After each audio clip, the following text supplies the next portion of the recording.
सत श्री अकाल। मैं हाँ जसवीर टीवी पंजाब के प्रोग्राम पंजाब नाउ च तुहाडा स्वागत है। मुख्यमंत्री भगवंत मान होरां ने अज जवाब देता। वैसे तो कल ही कहता सी उन्होंने कि आपां जवाब देण लगे हैं। गवर्नर साहब ने 50,000 करोड़ रुपए के करजे का लेखा जोखा मंगया है। हालांकि ये लेखा जोखा ऑलरेडी हरपाल चीमा वित्त मंत्री पंजाब दे चुके हैं, पर अज उन्होंने जवाब जिहड़ा वो अपने वालों भेज दिता है। हुण लगदा है कि वो शिकायत का मौका देना नहीं चाहते गवर्नर साहब नूं कि मैं चिट्ठियां लिख दित्तियां ते जवाब नहीं आ रहा इधरले पासों। हुण नाल दी नाल जवाब जिहड़े आ वो दिते जा रहे हैं। और जवाब ऐलान करके क्यों दिते जा रहे हैं? सब तो वड्डी गल ये भी है कि पहला मंच तो ऐलान किया जाता, जवाब फेर जाता। मतलब इन्हां चिट्ठियां दे विच भी सियासत है दोनों पासे। वो सुखावे रिश्तियां वर्गा कुछ भी नहीं है। ये पॉलिटिक्स मुआफक बैठती है पंजाब नूं, पार्टी नूं मुआफक बैठ सकती, हो सकता निजी तौर पर गवर्नर साहब नूं भी मुआफक बैठती होवे, निजी तौर पर मुख्यमंत्री भगवंत मान होरां नूं भी मुआफक बैठती होवे, पर की पंजाब नूं ये पॉलिटिक्स मुआफक बैठती है? जिक्र तो करना बनता है ना। तो फिर दूजे पासे जदों मनप्रीत बादल की चर्चा चलती है तो सूत्रां के हवाले तो खबरां निकल के आ रही ने कि मामला बहुत अगाह तुर पिया। हुण विच विचाले कुछ सरकारी गवाहां की भाल की जा रही है, जिहड़े सरकारी गवाह बन के मनप्रीत बादल के खिलाफ देण गवाहियां ते केस नूं कीता जावे मजबूत, ते इहो जिहा जाल होवे जिहदे चों निकलना मनप्रीत बादल लई हो जावे औखा। हुण ये कहानी जा किहड़े पासे नूं रही आ? उधर दूजे पासे भारतीय जनता पार्टी जिस तरीके नाल अपने धुरंधरां नूं विधान सभा दीआं चोणां दे लई मैदान च उतार रही है। मतलब मन के चलो आखिरी दा खेडदी पई है भाजपा, ते जे ये आखिरी दा काम ना आया तो फिर 24 दे लई की संकेत जांदे ने। ज्योतिरादित्य सिंधिया दा भी नंबर विधान सभा दीआं चोणां लई लग रहा, इदां दीआं खबरां निकल के आ रही ने। जिक्र इस गल का भी करांगे कि सुनील जाखड़ होरां ने अज प्रेस कॉन्फ्रेंस करके मुख्यमंत्री भगवंत मान ते हल्ला बोलिया। भावें हुण जाखड़, भावें हुण सुखबीर बादल ते या फिर प्रताप सिंह बाजवा, ढिल कोई नहीं कर रहा। सत्ता नूं घेरन की पूरी पूरी तैयारी इन्हां वल्लों की जा रही है। तमाम नुकतियां दे उत्ते करांगे चर्चा करने लई मेरे नाल मौजूद रहेंगे सीनियर पत्रकार राजीव भास्कर जी। भास्कर साहब जी आए। बहुत बहुत शुक्रिया जसवीर जी। भास्कर साहब शुरुआत फिर आपां मुख्यमंत्री भगवंत मान होरां दे जवाब तो कर लेने आ, क्योंकि चिट्ठी लिख दी अज उन्होंने लेखा जोखा देता कि किहड़ी चीज़ के उत्ते सी 50,000 करोड़ रुपये के करजे की जिहड़ी गल करन। वैसे कहते 47,000 करोड़ रुपये के नेड़े तेड़े का हैगा करजा। वो कित्थे कित्थे किवें किवें खर्चा वो लेखा जोखा देता। तो वो जिहड़ा लेखा जोखा आ, वो लेखा जोखा तुहानूं की लगदा कि बिल्कुल ठीक है कि कर्जा लाउण लई कर्जे दीआं किश्तां जां कर्जे दा ब्याज देण लई अगे होर कर्जा ले लिया, ये प्रोसैस बिल्कुल ठीक हैगा, या किते इहदे तो बेहतर हालात हो सकदे सी जिद्दां दे दावे वादे आम आदमी पार्टी ने कीते सी? असल च जद इस कर्जे के उत्ते लिखे हुए गवर्नर साहब की चिट्ठी का जवाब देने की गल कल भी तुरी सीगी, तद लगता सीगा कि भगवंत मान उन्होंने शायद इस चिट्ठी का जवाब हरपाल चीमा उन्होंने दिते हुए जवाबों तो थोड़ा जिहा अलग देंगे, क्योंकि 50,000 करोड़ रुपए के लोन लैन की गल चली सीगी और हरपाल सिंह चीमा उन्होंने यह गल क्लैरीफाई की कि लोन लिता सी 47,000 करोड़, उहदे विचों 27,000 करोड़ रुपए ते आपां लोन जिहड़ा लिता सीगा उहदा ब्याज ही मोड़दा जी। तुसीं यह देखो कि भी हुण गवर्नेंस की होंदी। हालांकि चलो यह गल ठीक हैगी है कि पिछली सरकारां ने लोन लिता सी, पिछली सरकारां ने जो लोन चढ़ाया पंजाब दे उत्ते उन्होंने लाने वास्ते वो ब्याज देने वास्ते हुण यह सरकार की तो एक कॉन्स्टिट्यूशनल ड्यूटी भी हैगी है कि उस लोन नूं किदां उतारना। इस गल नूं आपां मनदे हां, पर गुड गवर्नेंस किहनूं कहंदे ने? गुड गवर्नेंस भावें एक सूबे की सरकार होए या फिर एक घर, जे दोनों के बजट चलाने की गल होए कि जसवीर जी जे अपने उत्ते कोई कर्जा चढ़िया होया, सपोज मेरे उत्ते 10 लाख रुपए का कर्जा चढ़िया होया, उस 10 लाख रुपए के कर्जे नूं मैं अपनी इनकम नूं इनक्रीज़ करके किसी ना किसी तरीके नाल होले होले करके जे मैं लुटाना, वो ज़्यादा ठीक है, या 10 लाख रुपए कर्जा चुकान वास्ते मैं 50 लाख रुपए का होर कर्जा लै ला, उहदे विचों 10 लाख का कर्जा जोड़ ला, तो उहदे विच गुड गवर्नेंस कित्थे? घर चलाउण दी कार्यशैली तुहाडी किदां दी हैगी है, यह इंडिकेशन जाती है। हालांकि जब भगवंत मान उन्हें जवाब दे रहे थे तद गल यह भी निकल के आ रही थी, हो सकता है यह भी गल वो कहन कि इन्हां 50,000 करोड़ के विचों ते आपां 20,200 करोड़ रुपए ते ਬਿਜਲੀ ਦੀ ਜਿਹੜੀ ਸਬਸਿਡੀ ਦਿੱਤੀ ਹੈ ਉਹਦੇ ਹੀ ਦੇ ਦਿੱਤੇ।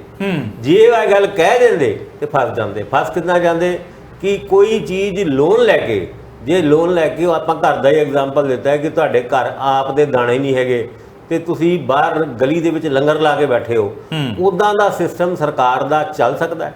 ਕਿ ਸਰਕਾਰ ਇਸ ਗੱਲ ਨੂੰ ਕਿਸੇ ਵੀ ਤਰੀਕੇ ਨਾਲ ਜਸਟੀਫਾਈ ਕਰ ਸਕਦੀ ਹੈ ਕਿ ਅਸੀਂ ਲੋਨ ਲੈ ਕੇ ਬਿਜਲੀ ਲੋਕਾਂ ਨੂੰ ਫ੍ਰੀ ਦਿੱਤੀ ਹੈ? ਯਾਨੀ ਨੈਰੇਟਿਵ ਕਿਸੇ ਨਾ ਕਿਸੇ ਜਗ੍ਹਾ ਸੈੱਟ ਨਹੀਂ ਹੋ ਰਿਹਾ। ਭਾਵੇਂ ਭਗਵੰਤ ਮਾਨ ਉਹਨਾਂ ਇਹ ਗੱਲ ਜ਼ਰੂਰ ਕਹਿ ਰਹੇ ਸੀਗੇ ਕਿ ਠੀਕ ਹੈ ਕਿ ਪਿਛਲੀ ਸਰਕਾਰਾਂ ਤੋਂ ਤੇ ਕਦੀ ਵੀ ਇਦਾਂ ਦਾ ਹਿਸਾਬ ਨਹੀਂ ਮੰਗਿਆ, ਸਾਡੇ ਤੋਂ ਤੁਸੀਂ ਹਿਸਾਬ ਮੰਗਦੇ ਹੋ। ਪਿਛਲੀ ਸਰਕਾਰ ਦੇ ਵਾਰੀ ਚੁੱਪੀ। ਫਿਰ ਉਸ ਸਾਹ ਦੇ ਵਿੱਚ ਹੀ ਮੁੱਖ ਮੰਤਰੀ ਜੀ ਇਹ ਵੀ ਕਹਿੰਦੇ ਸੁਣੇ ਗਏ ਕਿ ਪੰਜਾਬ ਦੇ ਕੋਲੋਂ ਪੈਸੇ ਦੀ ਕਮੀ ਨਹੀਂ ਹੈ। ਹੁਣ ਦੱਸੋ, ਅਗਰ ਪੈਸੇ ਦੀ ਕਮੀ ਨਹੀਂ ਹੈ ਫਿਰ ਲੋਨ ਲੈ ਕੇ ਲੋਨ ਉਤਾਰਨ ਦੀ ਲੋੜ ਕੀ ਪੈ ਗਈ ਤੁਹਾਨੂੰ? ਫਿਰ ਜੇ ਤੁਹਾਡੇ ਕੋਲ ਪੈਸੇ ਵਾਕਈ ਹੈਗੇ ਨੇ ਤੇ ਲੋਨ ਉਤਾਰੋ, ਹੌਲੇ ਕਰਕੇ ਉਤਾਰੋ। ਸਿਆਣਿਆਂ ਤੇ ਇਹੀ ਹੁੰਦੀ ਹੈ, ਭਾਵੇਂ ਘਰ ਚਲਾਉਂਦੀ ਜਾਂ ਸਰਕਾਰ ਚਲਾਉਂਦੀ, ਕਿ ਹੌਲੇ ਕਰਕੇ ਲੋਨ ਨੂੰ ਉਤਾਰ ਕੇ ਆਪਣੇ ਘਰ ਦੀ, ਸੂਬੇ ਦੀ ਆਰਥਿਕ ਵਿਵਸਥਾ ਨੂੰ ਪਟੜੀ ਤੇ ਲੈ ਕੇ ਆਓ। ਕਿਉਂਕਿ ਤੁਹਾਨੂੰ ਲੋਕਾਂ ਨੇ ਚੁਣਿਆ ਹੀ ਇਸ ਕਰਕੇ ਹੈ ਕਿ ਤੁਸੀਂ ਪੰਜਾਬ ਦੇ ਹਾਲਾਤ ਨੂੰ ਸੁਧਾਰੋਗੇ। ਅਸੀਂ ਇਹ ਪਹਿਲੀ ਵਾਰ ਨਹੀਂ ਸੁਣ ਰਹੇ ਕਿ ਪੰਜਾਬ ਦੇ ਸਿਰ ਕਰਜ਼ਾ ਚੜ ਗਿਆ, ਇੰਨੇ ਲੱਖ ਦਾ, ਕਰੋੜ ਦਾ ਆ ਹੋ ਗਿਆ। ਇਹ ਤੇ ਆਪਾਂ ਪਿਛਲੀ ਸਰਕਾਰਾਂ ਦੇ ਵਿੱਚ ਵੀ ਸੁਣ ਰਹੇ ਸੀਗੇ। ਪਿਛਲੀ ਸਰਕਾਰਾਂ ਨੂੰ ਹਰਾਉਣ ਦਾ, ਉਹਨਾਂ ਨੂੰ ਹਟਾਉਣ ਦਾ ਕਾਰਨ ਕੀ ਸੀਗਾ? ਕਿ ਤੁਹਾਡੇ ਕੀਤੇ ਹੋਏ ਵਾਅਦਿਆਂ ਦੇ ਉੱਤੇ ਸਾਨੂੰ ਭਰੋਸਾ ਸੀਗਾ ਕਿ ਤੁਸੀਂ ਆਓਗੇ ਤੇ ਸਾਡੇ ਆਰਥਿਕ ਸੂਬੇ ਦੇ ਹਾਲਾਤ ਉਹ ਸੁਧਰਨਗੇ। ਸੁਧਾਰਨ ਦੀ ਬਜਾਏ ਤੁਸੀਂ ਉਹਨਾਂ ਦੀ ਤਰਜ਼ ਦੇ ਉੱਤੇ ਅਗਰ ਕੋਈ ਚਿੱਠੀ ਦਾ ਜਵਾਬ, ਭਾਵੇਂ ਗਵਰਨਰ ਸਾਹਿਬ ਦੀ ਚਿੱਠੀ ਦਾ ਜਵਾਬ ਦੇ ਰਹੇ ਸੀਗੇ, ਜੇ ਉੱਦਾਂ ਦਾ ਹੀ ਜਵਾਬ ਦੇ ਰਹੇ ਹੋ ਤਾਂ ਇਸ ਜਵਾਬ ਤੋਂ ਸਾਨੂੰ ਕੋਈ ਵੀ ਹੈਰਾਨੀ ਨਹੀਂ ਹੋਈ। ਰਾਦਰ ਸੂਬੇ ਦੀ ਸਥਿਤੀ ਅੱਗੇ ਚੱਲ ਕੇ ਹੋਰ ਖਰਾਬ ਹੋ ਸਕਦੀ ਹੈ, ਇਸ ਗੱਲ ਦਾ ਆਭਾਸ ਹੋ ਗਿਆ। ਲੋਨ ਲੈ ਕੇ ਤੁਸੀਂ ਫਰੀਬੀਜ਼ ਵੰਡੋਗੇ ਤੇ ਫਿਰ ਸਵਾਲ ਉੱਠਣਗੇ, ਔਰ ਸਵਾਲ ਉਠਾਣੇ ਜਾਇਜ਼ ਵੀ ਹੈਗੇ ਨੇ। ਕਿਉਂਕਿ ਕੋਈ ਵੀ ਫ੍ਰੀ ਚੀਜ਼ ਪੈਸੇ ਤੋਂ ਖਰੀਦ ਕੇ ਜਾਂ ਲੋਨ ਲੈ ਕੇ ਦੇਣਾ, ਇਹ ਗੁੱਡ ਗਵਰਨੈਂਸ ਦਾ ਪਾਰਟ ਕਦੀ ਵੀ ਨਹੀਂ ਹੋ ਸਕਦਾ। ਹਜੇ ਤੇ ਕੱਲ ਪ੍ਰਤਾਪ ਸਿੰਘ ਬਾਜਵਾ ਉਹਨਾਂ ਨੇ ਇੱਕ ਹੋਰ ਚਿੱਠੀ ਲਿਖੀ ਹੈ, ਆਪਾਂ ਉਹਦੇ ਤੇ ਵੀ ਆਉਣਾ। ਇਸ ਚਿੱਠੀ ਦੇ ਵਿੱਚ ਇੱਕ ਚੀਜ਼ ਹੋਰ ਆ, ਇਸ ਚਿੱਠੀ ਦੇ ਵਿੱਚ ਇਨਕਮ ਕਿੰਨੀ ਵਧੀ ਹੈ ਸੂਬੇ ਦੀ, ਕਿੱਥੇ ਅਸੀਂ ਵਧਾਈ, ਉਹਨਾਂ ਨੇ ਇਹਦਾ ਵੀ ਜ਼ਿਕਰ ਕੀਤਾ ਹੋਇਆ। ਹਾਲਾਂਕਿ ਜਦੋਂ ਕੇਜਰੀਵਾਲ ਦੇ ਦਾਅਵੇ ਸੁਣਦੇ ਆ ਤੇ ਉਹ 50,000 ਕਰੋੜ ਰੁਪਈਆ ਤਾਂ ਉਹ ਇਦਾਂ ਹੱਥਾਂ 'ਚ ਚੱਕੀ ਫਿਰਦੇ ਸੀਗੇ ਕਿ ਆ ਗਏ ਅਸੀਂ ਪੰਜਾਬ 'ਚ ਤਾਂ 50,000 ਕਰੋੜ ਰੁਪਈਆ ਤਾਂ ਇਦਾਂ ਹੀ ਆ ਜਾਣਾ, ਮਾਈਨਿੰਗ 'ਚੋਂ ਆ ਜਾਣਾ, ਸ਼ਰਾਬ 'ਚੋਂ ਆ ਜਾਣਾ, ਕਰਪਸ਼ਨ ਖਤਮ ਕਰਕੇ ਜਿਹੜਾ ਉਹ ਅਸੀਂ ਲੈਣਾ।